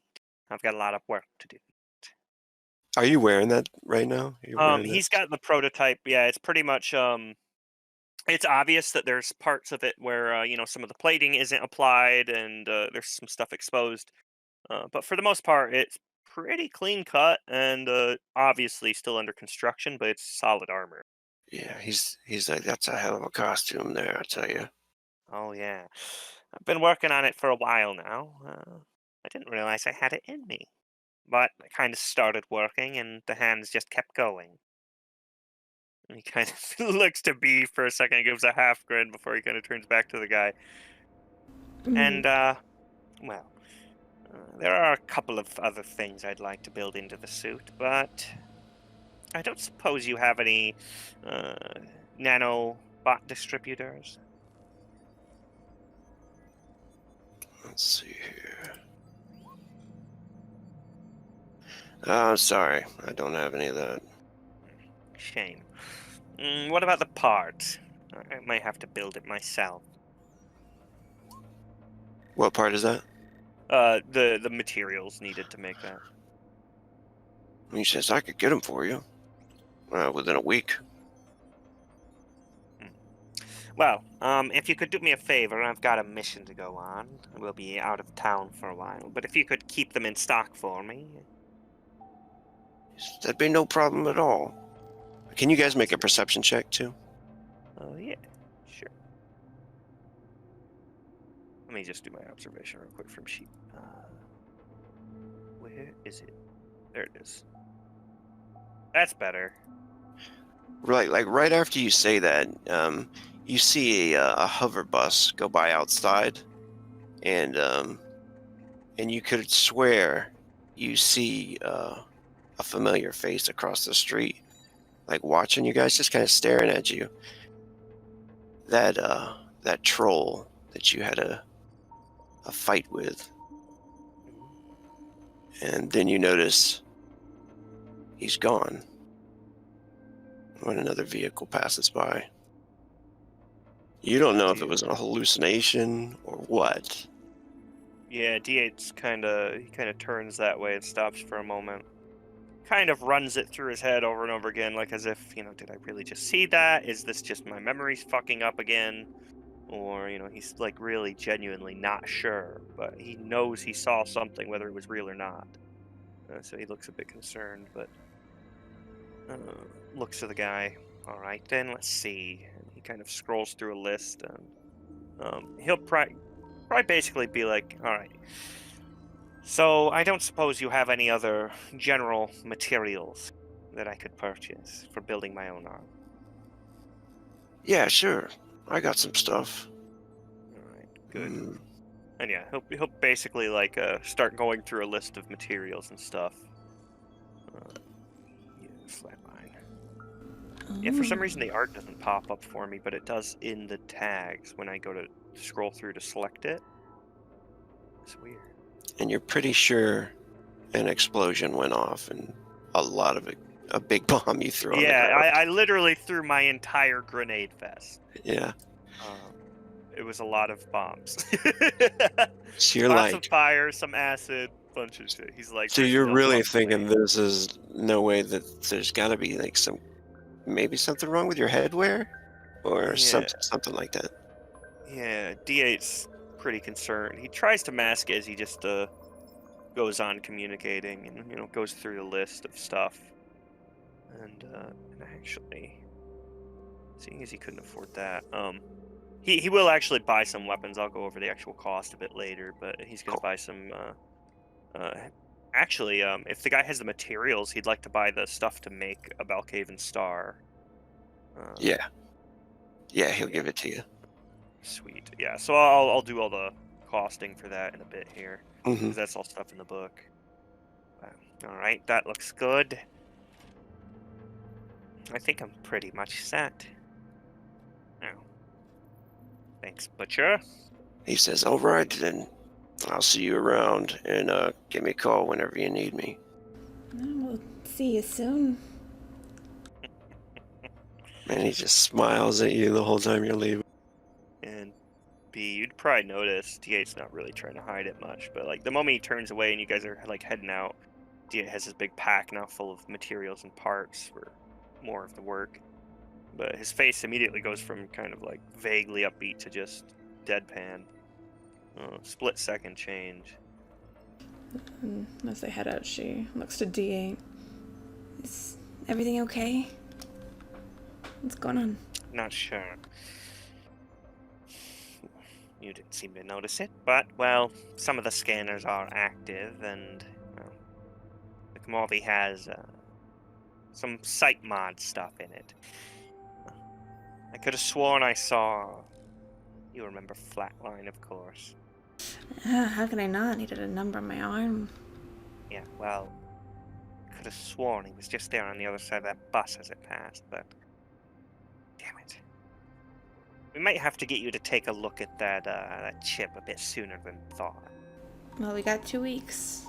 We'll take a look at it when we're on our way. Sounds good. Damn it. Yeah, and you would know he's probably divested to you that he has some concerns over, his actual memory and all of that stuff and how it might affect his psychology. Especially, like, if his memories were to go, like, kind of crazy and he'd get back a lot more than he wants. So. Well, maybe if I can figure out how to do some brain stuff with myself, I can try and figure your stuff out. See if I can pick some things apart. I don't know. He kind of perks up when you mention that. He's like, oh, that's right. You are gonna do. Maybe when we get you done, how about this? We just do me too. So we'll both be robot people. Yeah. Just take the brain out and, apply it to, my circuitry, I guess. Take the brain out of the equation. And then I'm stuck as me. And you're stuck with me. Well, I don't mind. the angel minds, but I don't give a fuck about her. Too fucking bad, right? Alright, let's go. I don't know if we should stick around too long, just in case. Yeah, but, hopefully. Unless, yeah, we don't want, fucking psycho ghost troll to come back. Yeah, no round 2. Not right now. Isn't that what happened with Vader? He kind of realizes and looks at her. Well, I didn't Don't get think my... he, survived the lava and stuff, do you? True. Oh, you're totally Anakin, because you had your arm, completely disintegrated. And then you got a new arm. Oh, yeah, you're right. Yeah. I don't know if that's a good thing or a bad thing.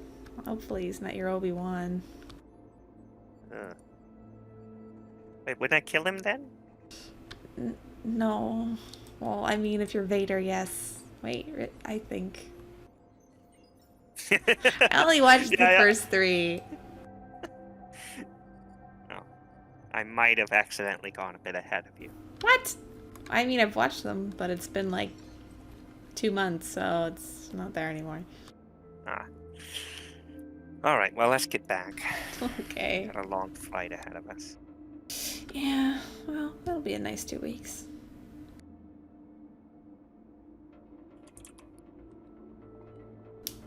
We head back. These fucking gifts are killing me.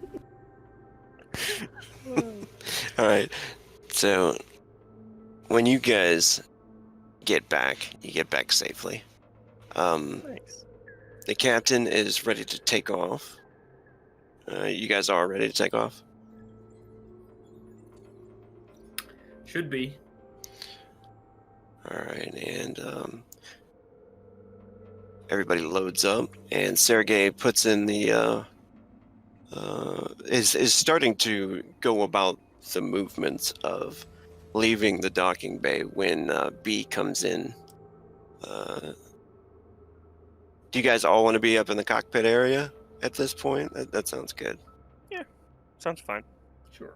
It's a larger bridge anyway. Given all the Zentec shit that's happened as of late, D8 would want to actually be there.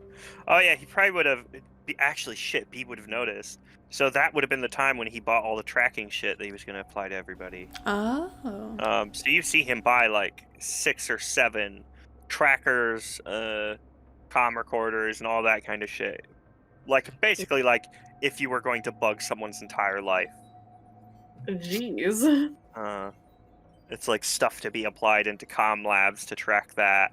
Video cameras, shit all hidden stuff, right? All Spec Ops style. Nice. She'd note it, but maybe talk to him later about that.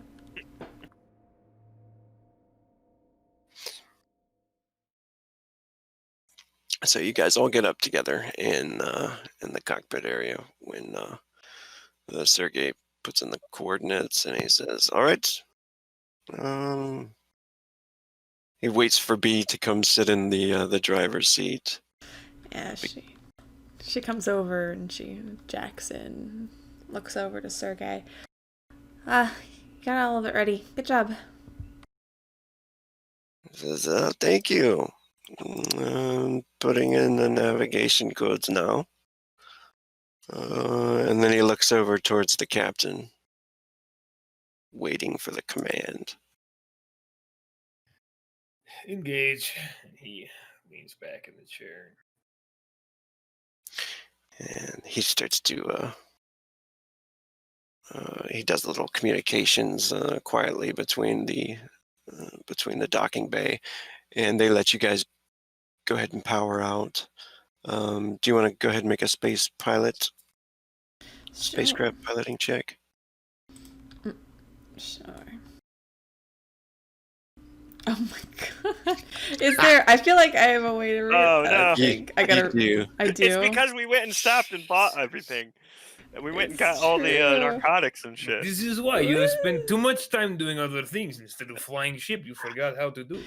Yeah, which baked. one's that to re-roll? I forget. I think you burn a frenzy and you get a D6 added to it. Okay, let's do that. Sergey's nav check. Are you guys? Did you guys smoke after you left the hydroponic? No, she didn't. She wouldn't. She knows what? she's flying. She's Yeah, flying. absolutely, absolutely would have been like, what do you mean you're not going to smoke with me? I have to fly. Oh, you Robots can can't even fly. get high. Ah, I can't do this right now. All right. So it is. It's a rough takeoff, but Well, it's been 2 weeks. yeah, but you are able to easily take control, and power out of there. You notice that the Zentec ship is still out there, and EPD smaller crafts are surrounding it. But you know, you leave that behind as you use thrusters until you get out of the solar system. That's when you start to engage the warp. At warp 3, it'll take 2 weeks from here to get to the Hith hypernova. As you guys are flying out there, do you guys want to do any scenes currently, or any role playing in the cockpit here? The what with the what now? No, I Why do I anything? definitely think that before they go into warp, she will look over to Sergey, and she just, as they're kind of warming up to go to warp, and they get to the point where they can engage, she just looks over and says, "Punch it, Chewie." You get a half out of D8, but that's about it. Thank you. I could just imagine Angel. Imagine Angel looking between them like, oh, fuck, they have in things they do, like, that they both know about, and no one else Those knows bastards. about. Damn it. Just the fucking inner monologue of Angel, could you imagine? Vax is hearing all of it, and meanwhile... Oh, jeez. The scary part of having telepathic powers. Is D8 wanting to have, like, his chips fixed in his head? He's not super worried about it anymore. He's fine with you taking it out if that's what you do. She does offer to... she offers to fix it if you want, or at least repair it. Yeah, because he is worried about it, so he would definitely be like, yeah, fix the fucking thing. Okay. Rogue, do you remember what we talked about? Uh-oh. Oh my god. Yeah. Uh-oh, what? Oh, no. I can't remember the full details. Here, let me... You gonna whisper? Done. Yeah, I'll whisper. Oh, no. The ultimate psycho girlfriend just mods your brain. So I noticed Oh, shit. Vlad made a Star Trek reference, and then B did a Star Wars reference. So I wonder, do they have the same sort of tension between the fandom? I don't know. B prefers Star Wars. Well, just wait. Now you've gotten D8 watching this shit. He's gonna fucking watch, oh, fuck, I forget that. Farscape. And Gundam he's gonna Wing. like that best. Because Farscape is the best out of all of them. What would they feel about Firefly? I haven't watched it, so I don't We know. haven't watched those holotapes yet. Yeah, because Don't I get feel ahead like of yourself. I feel like the gang would kind of enjoy. It's true. D8 likes Farscape a lot better, though. Oh my god! I just realized, yeah, oh my god. B and D8 are like the fucking two, the big, oh my god, that's hilarious. Am I getting a call from the attorney? You are getting a call. It's coming up on the console there. Oh, this fucking guy. This Derek. is Zentec's lawyer. Why am I talking to him? Oh no, it's Derek Chance. Oh, okay, good. Gave me the other one. I was concerned. Yeah, I would head to my my captain's quarters to speak with him. Oh, did I pop up the other one too? You did. Okay, yeah, he is in a conference call. That's probably why I did that. I did that unconsciously. Strange. All right. You'll take this privately? Yes. Okay. Yeah, so you step into your office, your private quarters, and which is it's not that far away. Also, Derek Chance is on there. And Solomon. Does everybody see Solomon as well? Yep, I did. Yep. Okay. Yeah, he's a darker skinned man, long hair, weird, strangely dark eyes. And Derek says, "Hey, I was just wondering if you're ready to talk about some stuff. Mr. Solomon wants to go over some things with you." Absolutely. We have just disembarked. I have plenty of time. And he says, "Good day, Mr. Vasily." And then Derek cuts in and he says, "Captain. Captain Vasily." Oh, Captain Vasily, Mr. Vasily, Vlad. So my crew call me Vladdy, whatever you prefer. Excellent. I'm not looking to waste any of your time at all in the matter, but I'd just like to let you know, on behalf of Zentec Corporation, they send their deepest condolences to the deaths of any of your crew and their families. I just had a few questions, though, about the incident. And, we have eyewitnesses that are willing to testify that, the crew of the ISS Stalingrad stole some crystals from Carolite mining facility located in the Rogo system a while back. Do you have any comment on that? I think these crystals belong to Zentec, if I'm not mistaken. So, Kerolite mining facility. We did go out by there for a salvage job for abandoned property that, from my understanding, was under no one's direct control. I'm happy to check ledgers to tell you, but we took no crystals of the variety of which you are speaking of. There was a salvage job for gamatite crystals in a nearby area, which I did take that job, but it was a sanctioned job. And Derek also cuts into, and after you finish, he says, eyewitnesses, these eyewitnesses, you're talking about members of the Zentec ship, Solomon? Is that what you're talking about, these eyewitnesses? Of course. He says, well, then that's not really worth our time, is it?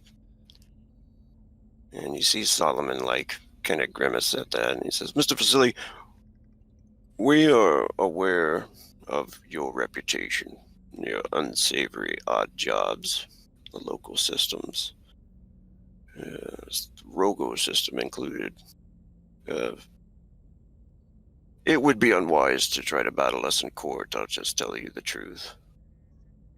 Oh, I see. Unwise. Well, if you're willing to settle, then I'm happy to hear it. And he smiles at that and he says, settle for damages to the ship and an extra 800,000 credits on the top. Let me confer with my attorney to make sure those figures are good, and then perhaps. And you can silence him for a second too, if you want to. One moment, Mr. Solomon. He hits the mute. I don't know, Derek. That sounds pretty good. Derek's just like, fuck that. We can get a lot more money. I think I can get him up to two mil. Let's talk to him. I'll try to get you some more money. Fuck this guy. Okay, well, if you're sure, Yes. And he- It is tempting offer, Mr. Solomon, but we are looking at something more appropriate for the lost lives and property damage to a completely innocent, independent spaceship. Derek cuts into, thank you for stating the obvious size of your corporation, and no need to flex your muscles around us. Captain Vasily has saved the lives of many innocent people, and oftentimes he'll take up deep salvage contracts that the Empire won't even take up, so what does it matter? Zentec agents stormed the ship. Zentec captain killed their crew members. It wouldn't have happened. Wouldn't have happened. These people would not have died if Zentec didn't come in here and kill him. And then Solomon tries to say that they were not acting under any orders from Zentec headquarters. Yeah, but blah, blah, blah, blah, blah, blah. It's what happened. And they are employed by Zentec. I think he deserves a bit more money. Can you roll a D? Let me give you the dice thing here.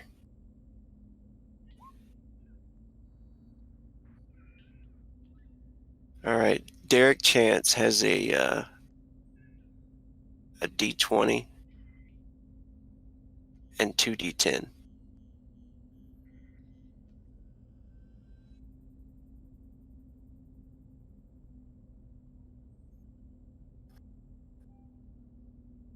Taking a chance on chance.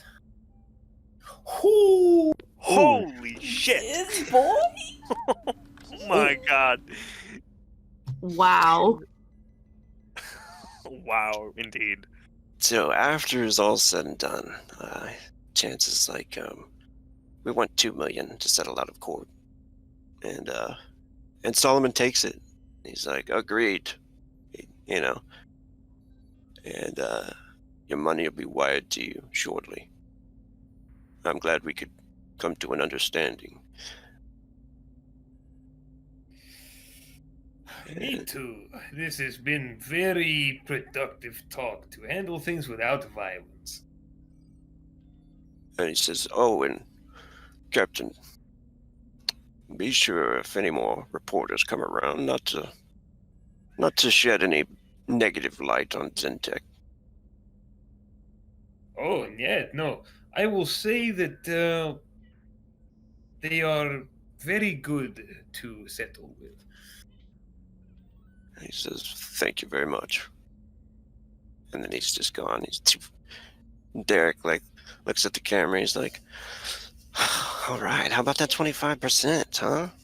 Fuck yes. What is 25% of 2 million? Let me divide.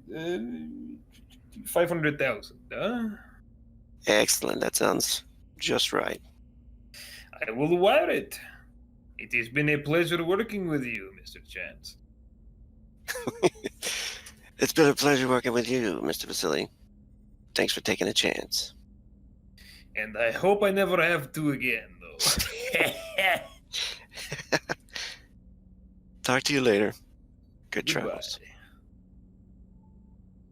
So, you guys got an extra. So good. Mm-hmm. Extra lot of money. You guys. Yeah, I was gonna say. 1.5K. Fuck. 1,500,000, and the damage is all paid for. Oh, and the damage. Oh, because That's extra 1.5 money, mil after Vlad. damage is repaired. Okay. To the families. What? Why?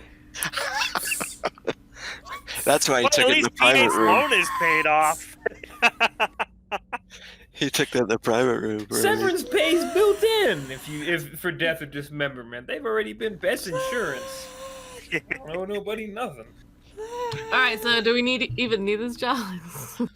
Yeah, really. I'm not gonna tell you guys I have that money. Fucking asshole. Buy us a new ship. Get more guns. Wait, when did this happen? Did this happen before he? He I took fucking took it. He did. We don't know. Fuck I see. you. Yeah, this is like right now, isn't it? Yeah, so I wouldn't have had a chance to bug him yet. I just got all of the bugs and everything too.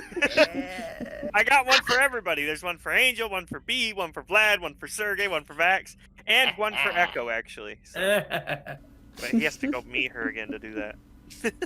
But what about Vax? Would she feel the happiness? She would feel elation if she could feel happy God. emotions. It would be very strong to get that amount of money. All right, Well, at least Vax. she knows that there's good news. So when he comes back in there, and you can feel he's beaming. But what kind of face does he put on? Oh my god, it's very obvious that something good happened. He doesn't try to hide it with emotion. He looks very happy. He actually comes in with a cigar that he Did lights. we hear who the call was from? Probably not. Sergey would know. Sergey would Oh. know, yes. Oh, But I would come in with a cigar lit, sunglasses down. We're not even flying into a star. You look happy. I am happy. Why? I settled with Zentec. All damages to ship paid for. Oh, good. Okay. Not bad. How much you get from the suit? Just a little bit for the pain and suffering for the crew. Have to divvy that out at some point, but nothing to worry about. So, Imagine like- I have to fast talk that. Yeah. So how much pain and suffering was it worth for us to go through? I get the bonus to checks, of course. It will be reflected in next paycheck. we get a bonus? Oh, okay. Angel says. Yes, bonus for pain and suffering. Of course. Not a whole lot, obviously, because written in contract it states, you are meant to be involved in difficult. So I missions from take time it to it's time. probably, given the fact that you sued Zentec and they settled, I imagine it's probably enough to pay off my loan, yeah? That wasn't part of the contract we made. Oh, well, it was or until it's paid back, right? I've got Our the mission? recording. That was not mission money. That was Oh, yeah? catastrophe money. Well, then in that case, it's separate from the deal we made, isn't it? Exactly. Oh, it's a I don't know bonus, whose right? side I'm on this. Ah! Well, like I said, you get bonus to check. I will reflect it in upcoming days. Don't worry about it. You'll notice. Good. Yeah, the parts aren't expensive. Well, I mean, the parts aren't cheap. But also, if you're making good money, I have some mods I want to make to everyone else's armor anyway. So, Yes, and everyone will have nice bonus to take care of Mod with you. good. Yes, his good mood's starting to evaporate a bit. Deflated. Everyone's like, okay, so what's Money? our cut? Money? It's like, man, I just made so much. And it's like, okay, and how much are you gonna give We are us? like magpies. Oh man. I mean, D8's making a suit that once it's finished is probably base cost worth like probably $1 million itself at least. Jeez. So, and that's just his armor. Sergey, that's just the modifications for the armor. That's not him upgrading the actual armor and plating itself. Sergey looks over at the captain. He says, "You don't have to give me a bonus, Captain. I mean, I'm fine, right?" You're such a suck up, Sergey. Oh my god. What? I think very noble, Sergey turned down optional bonus. I'm sorry, but if you You had know- an optional bonus, you'd take it, Sergey. This is like Well, economics keep 101. in mind that it's a bonus that all comes from one pot. Oh, true. so- Yeah, Sergey, be nice. Woo. Noble. Well, Sergey gets paid more per month than most of you What? anyway, I'm non-contract. sorry. What? Does he? I kill people. He's Sergey, operations manager for ship. I fly this ship. I get paid more than you guys? How much do you get paid, Well, Sergey? apparently. Although that probably doesn't count. I all the mean, side you get things. paid more per mission because you are a recruit, but per day payment, yes, Sergey gets paid more than you. He handles more day-to-day operation. Oh, What are you talking okay, about? that's different. Okay, that's fine. That's understandable. I don't even want to smoke my cigar anymore. Tell me when we are there. I'll see you in 2 weeks, buddy. Poor Vlad. Poor Sergey. Oh. But seriously, Sergey, how much do you make per day? Per day? Yeah, or per month? What's your salary? I don't know if... Did the captain leave? Yes, He's like, absolutely. I make about 800 credits per week.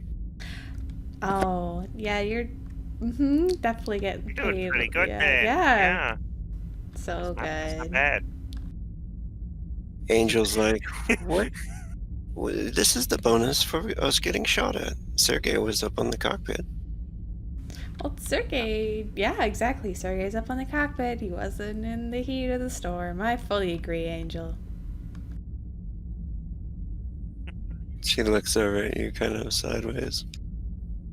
I mean, I only got shot at by our team.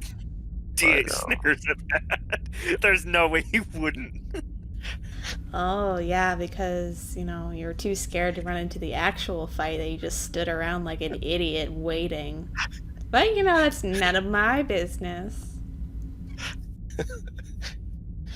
You can see, she just like smirks and she gets up. I'll see you guys later. Sure, if we need a coward, we'll call on you, don't worry. She's like, what? And she like narrows her eyes. You heard me. Want me to repeat it? She's like, boxing match. Me and you. Boxing match. 1-on-1. Sure, let's wrestle in the mud. I think D8 will like that. I mean, she's not wrong. She's like, what do you say? Let's do it. All right, Sergey, can you fly this thing or something? Well, I mean, I'm sure it's got an autopilot. It can't be that hard to drive if B's driving. You wanna try, Fucking bitch? Shit. Oh my god. Vax is going to walk out of the cockpit.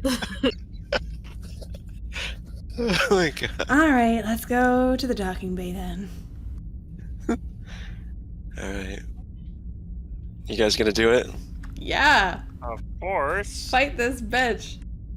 I am gonna That's- lose! Although D8 would want to make sure he would kind of pull B aside. He's like, all right, give us a couple of minutes first before you get into your big spat. And he'd take her off to the side and, basically like, all right, we'll meet down there in like 10 minutes or whatever. Right? And he'd take her off to the side and you'd see him start popping out from under his sleeve his Ziphoid blade, which he pulls off one that hasn't been modded into the suit yet, basically, that he's been keeping on him. He's like, all right, here. And I assume she's like wearing long sleeves at that point for whatever reason. And he kind of hands her the Ziphoid blade. This just goes... He kind of goes and starts strapping it on your right arm. Just like this. Up on the other side. You just pull the wrist back and thrust with the palm. And it'll just shoot out and start ripping and tearing. Gotcha. I mean, if she's gonna fight dirty, then, well, got a bit of an advantage then. Boyfriend's an assassin. Fight how you feel like. True.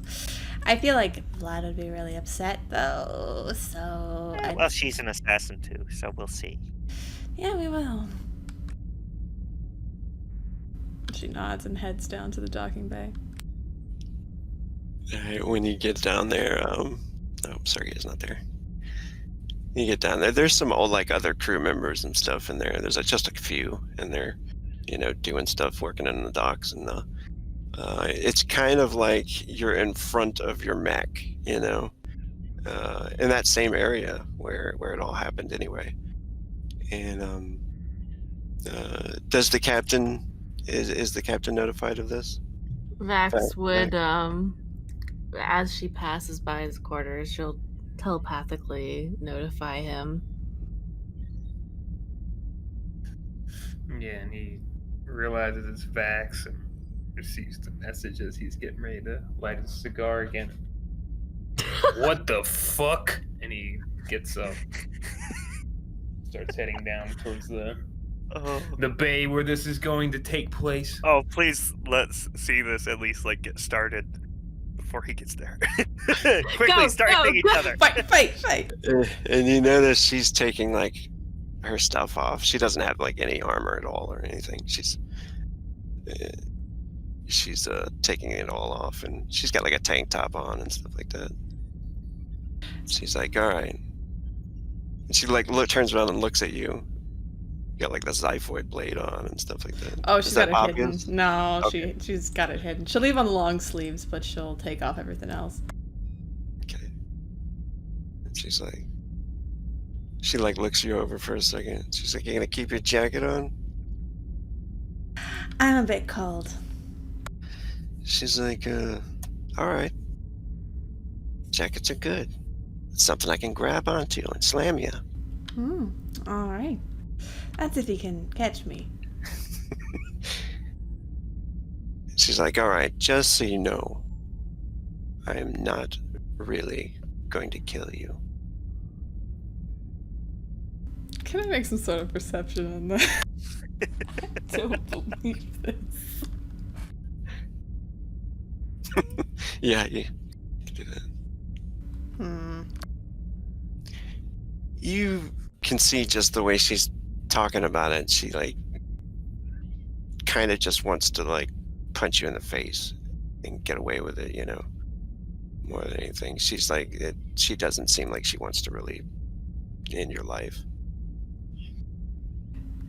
B kind of looks it over, and then she makes a decision to take off the jacket, kind of sliding the xiphoid blade, just leaving it in the sleeve so Angel doesn't see that she still had it, and kind of puts it all to the side. Oh, I know.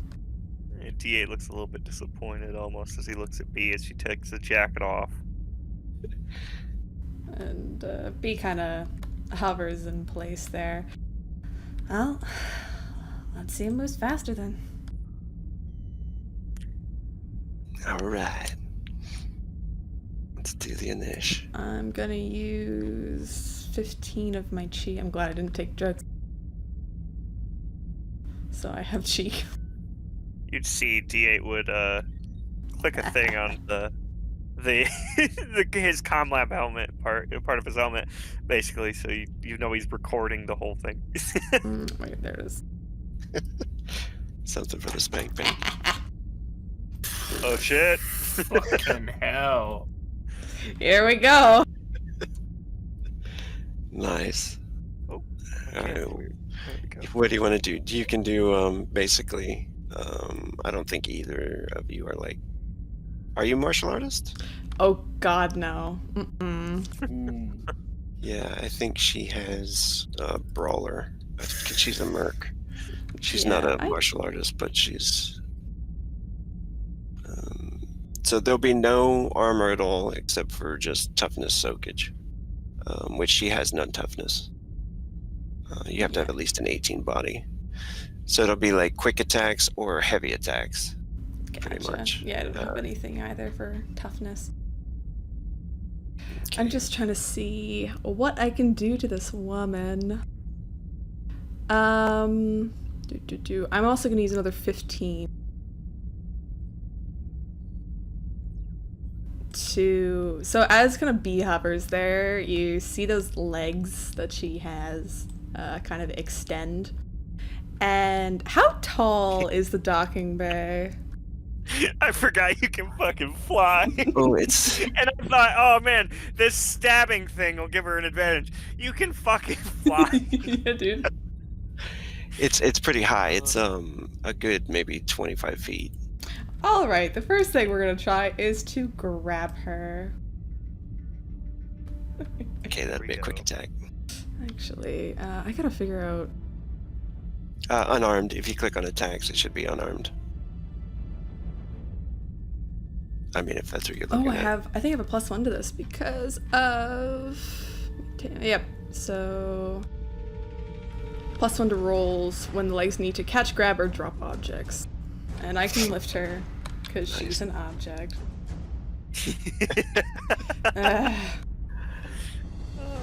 First grab suck. attempt. I should have bought the gravity shifter because I literally would be able to pick people up and force choke them. Oh shit! Oh, my fucking God. Fucking parry, bitch. You ready to get done? She pulls It's over a almost like critical you're fighting an defense. assassin. Alright. She's gonna try, because she gets a riposte attack immediately. She's gonna try to just like sweep you to the ground. Okay. That works. God, watch her roll another fucking 20. Not terrible. I gotta see if I have. You got this. Mm-mm. This is the point where she tries to sweep your legs and the wings pop out and you're just there hovering. Let's see. I'm just trying to see if I get anything in addition to this stuff. So. No, that's only shot damage. Well. Nice. B just kind of floats out of the way as Angel just tries to clock her back. And I'll use my second one to... I'm gonna use... I gotta figure out what the hell this does again, because I didn't write it down. Diametic distraction. That was your scare thing. Oh yeah. Just terrified the shit out of her. I think that'll give her a -2, I believe, if I'm remembering correctly. On her defense. Let's see. I just gotta... So it's under Mantis, that's all I remember, but I don't have the...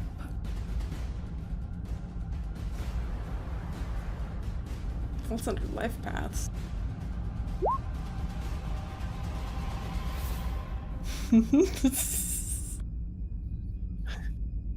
Amazing. Did you find it? Just looking. I think it might be this book. Oh, it is. Maybe. What book or what page is Mantis on?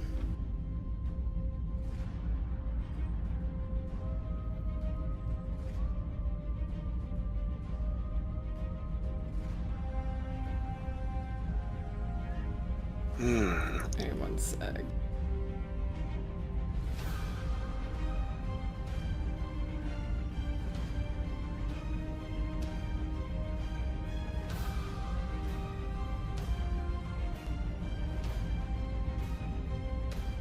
Oh, the mutant abilities.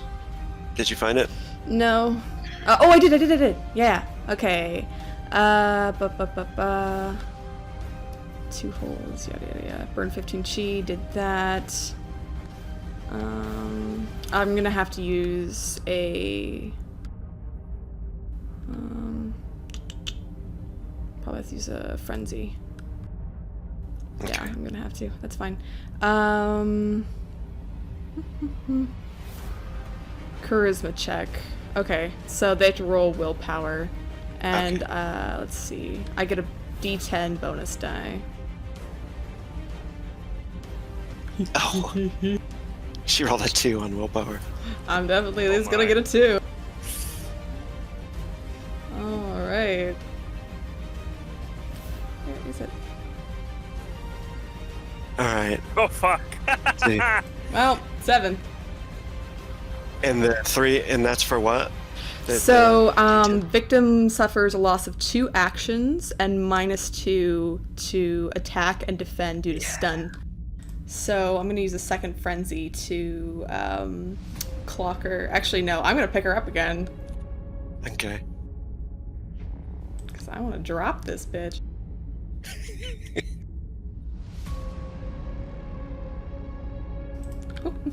Anyone else getting like a light clicking, like from static?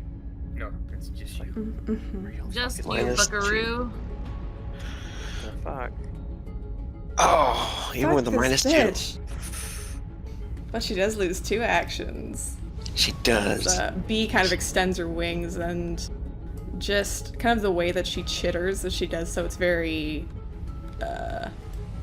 inhuman or very unperson-like. And she like is visually like shocked and eyes wide, and she like jumps back for a second, and it's probably that extra jump back too that helps her get out of the way of your legs. And she's like, fucking monster.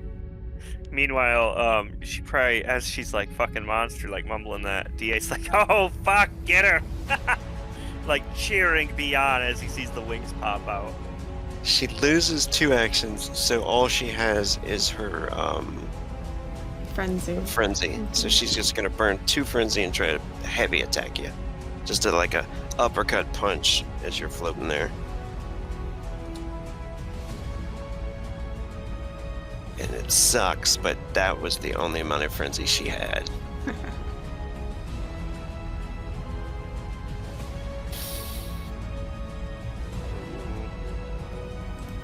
Oh. Again, B just kind of floats out of the way. You're fast, I'll give you that. Hey, you're just slow. And she's gonna go in for the punch. She'll do a heavy.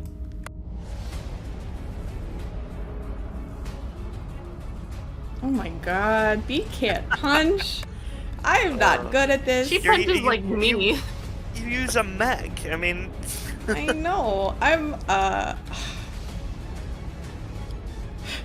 it's just gonna go back and forth. She sidesteps. Are you burning any frenzy this time? Yeah, I'll try to pick her up again. Cause fucking just keep trying to grab her. Ha! Ha! I have a +1, I forgot. So it's 13. How long did she suffer the -2? It Was doesn't that say. that was just that round? I don't know if it actually says how long it lasts. Okay.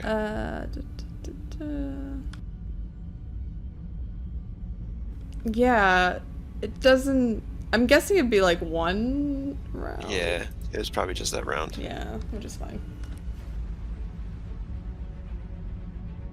Like it makes sense. Kind of a quick distraction to be like, oh. Yeah, pretty much. All right, 1 frenzy to grab. Yep.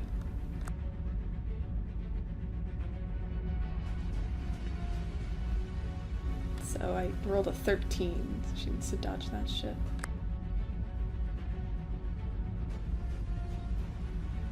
Yes! You got her. Got her. fuck. Oh, I can't really move since I used a frenzy, but I got her. Yeah. So you see B just kind of hook both her legs and those creepy like insect legs just around Angel's arms, just grappling her. She just kind of looks down. Wanna go for a ride? She's like, oh, you bitch. And she's gonna try to heavy attack you again, punch you with her other arm, but it is gonna be done at a -2 since you grabbed her.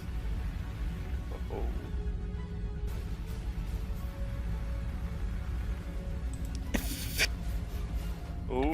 No, she's flailing. And yeah, you've got her. It's your turn. Alright. Well, with my incredible move speed, B just lifts her straight up into the air. I'm pretty sure I can get to the ceiling. Yeah. And she just looks down at Angel. Alright, concede or down you go. She's like, fuck you, bitch. And dropped. What? Theo is sitting down there, fucking laughing and clapping when he sees B let okay, go. How far of a distance is that? Yep. That she's falling? How far? 25 feet. It's not that far.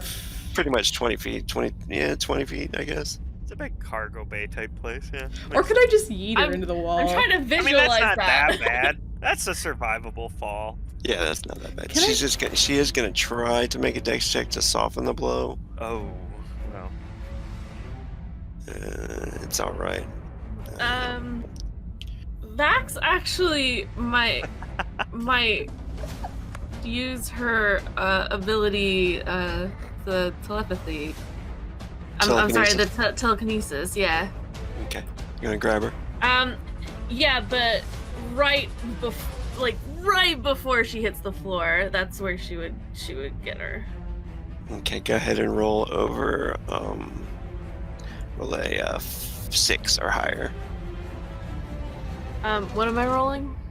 Your D20. I think you have a +2 on that spell. You're gonna fail this and open a fucking portal. Oh, please fail this. I want to. You're gonna I fucking want this. port her into space. Oh, Yeah. you don't.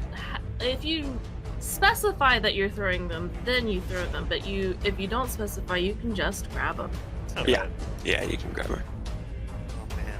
He's talking about you fumbling. Yeah. And- Oh yeah. and Okay, so horribleness. it's just a D20. Mm-hmm. Plus +2. two, right? Oh yeah. Nice. 20. What's that look like as she's falling? So Angel is plummeting, and it looks like right as she's about to hit the floor, she just stops very suddenly, her nose just barely hitting the floor, and then she's relieved. So, and it's pretty obvious, I think, to everybody too. Is she like, or unless you're like trying to make it super quick or something. Vax, I mean, my guess is like to do a spell like that, she has to have her hand out, I believe, to actually Yeah. point to the thing. So it's obvious that she did that. Okay, so Angel like, snaps out of like her she's like waiting and bracing for the fall to hit, and then nothing happens, and then she notices you grabbed her. She like looks over and she lands on the ground. Then she looks up to B, like with a mad look on her face, and she's just like,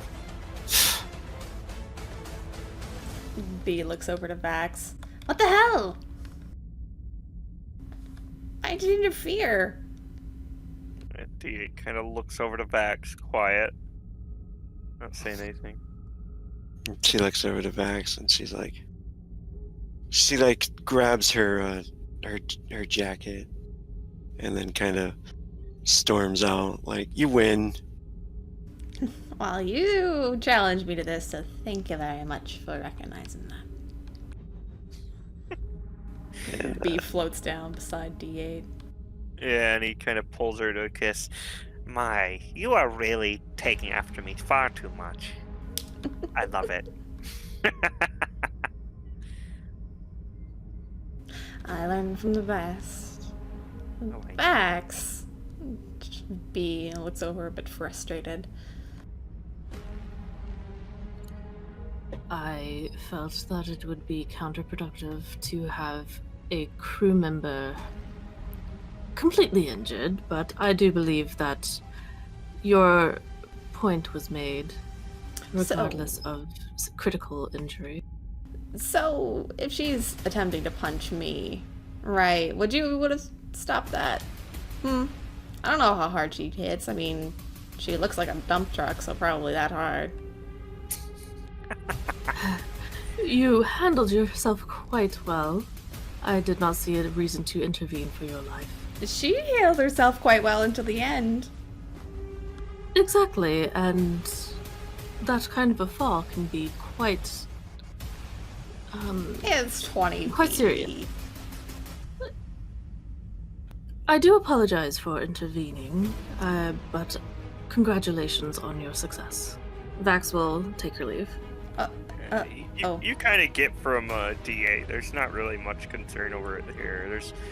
He doesn't seem to, after the whole thing with the crystal and stuff, his point got across to basically everybody. So since that point, he's been kind of neutral with you. He doesn't really. You're not getting any of like the back in the old days when he was like all buddy flirting with you or anything. But you're certainly not getting like quite as hostile the vibes, and that kind of plays out pretty obviously here. He's kind of indifferent to the fact you saved Angel. notably, he doesn't really care if she hadn't been hurt or not, really. B looks over to D8. I was gonna thank her for, kind of humiliating Angel there since she did get saved, but alright. That's true. It's fine. You put her in her place. She saw. Mm-hmm. She looks over to Vlad and gives a bit of a wave. Hi, Captain. I take it everyone is done with this circus. Yeah, I mean, she challenged me to a fight, so... Then everyone needs to get back to work. Now, let's go. Yes, sir. Next time you two do that, you really need to charge the crowd. What? I don't really have any, wrestler garb or anything like that, or, moves. Can't do a suplex. Oh, I don't mean I mean Oh. make them pay you. Oh! Well, yeah, that's, that would be better. Yeah. There will be no violence on my ship without my permission. Okay? Okay. Does that mean we get sanctioned fight night? If it is decided upon, maybe. But right now, no. Remind me to bring it up at the next meeting. Sure.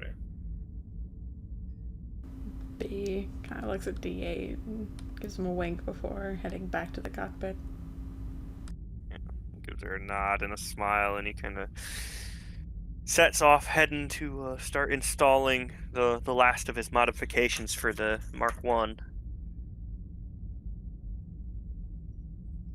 Yeah, Vlad looks at B and D, shakes his head, walks out of the room. Do you, Vax, as you're walking back, you notice Angel is,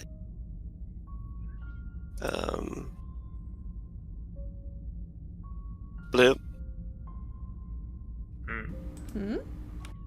Angel's Okay. what? I had to move you guys over to that hallway for some reason. And she's like, Vax, what the fuck? I didn't need your help back there. You were falling. She looks at you. You can tell she's obviously upset and everything, but she dismisses her anger towards you pretty quickly, though. She kind of just punches the wall a little bit. She's like, "Oh, I just wanted to hit her one time. Really good."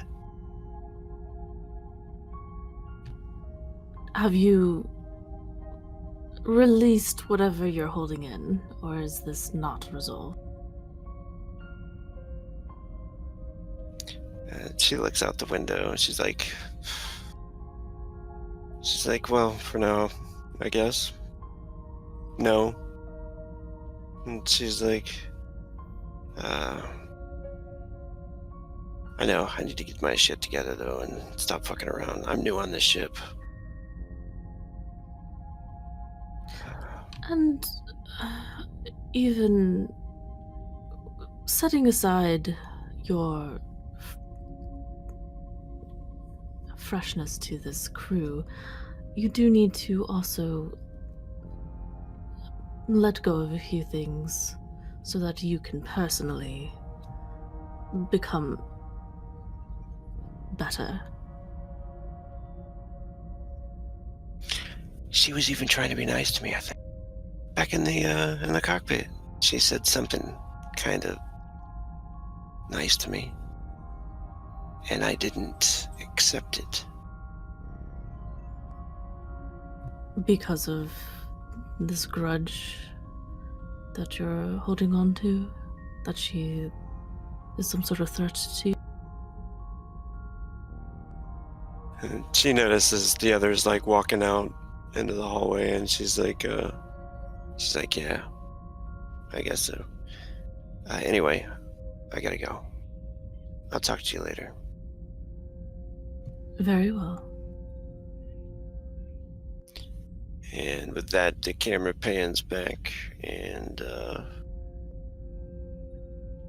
you see a quick glimpse of Captain Vlad's old father sitting among some of the people that were his servants, maybe slaves. Some of them kind of locked in restraints against poles and everything. Him with a gun, kind of smiling and looking out into space, saying, "He'll be here any minute." And then the camera goes dark. Oh no.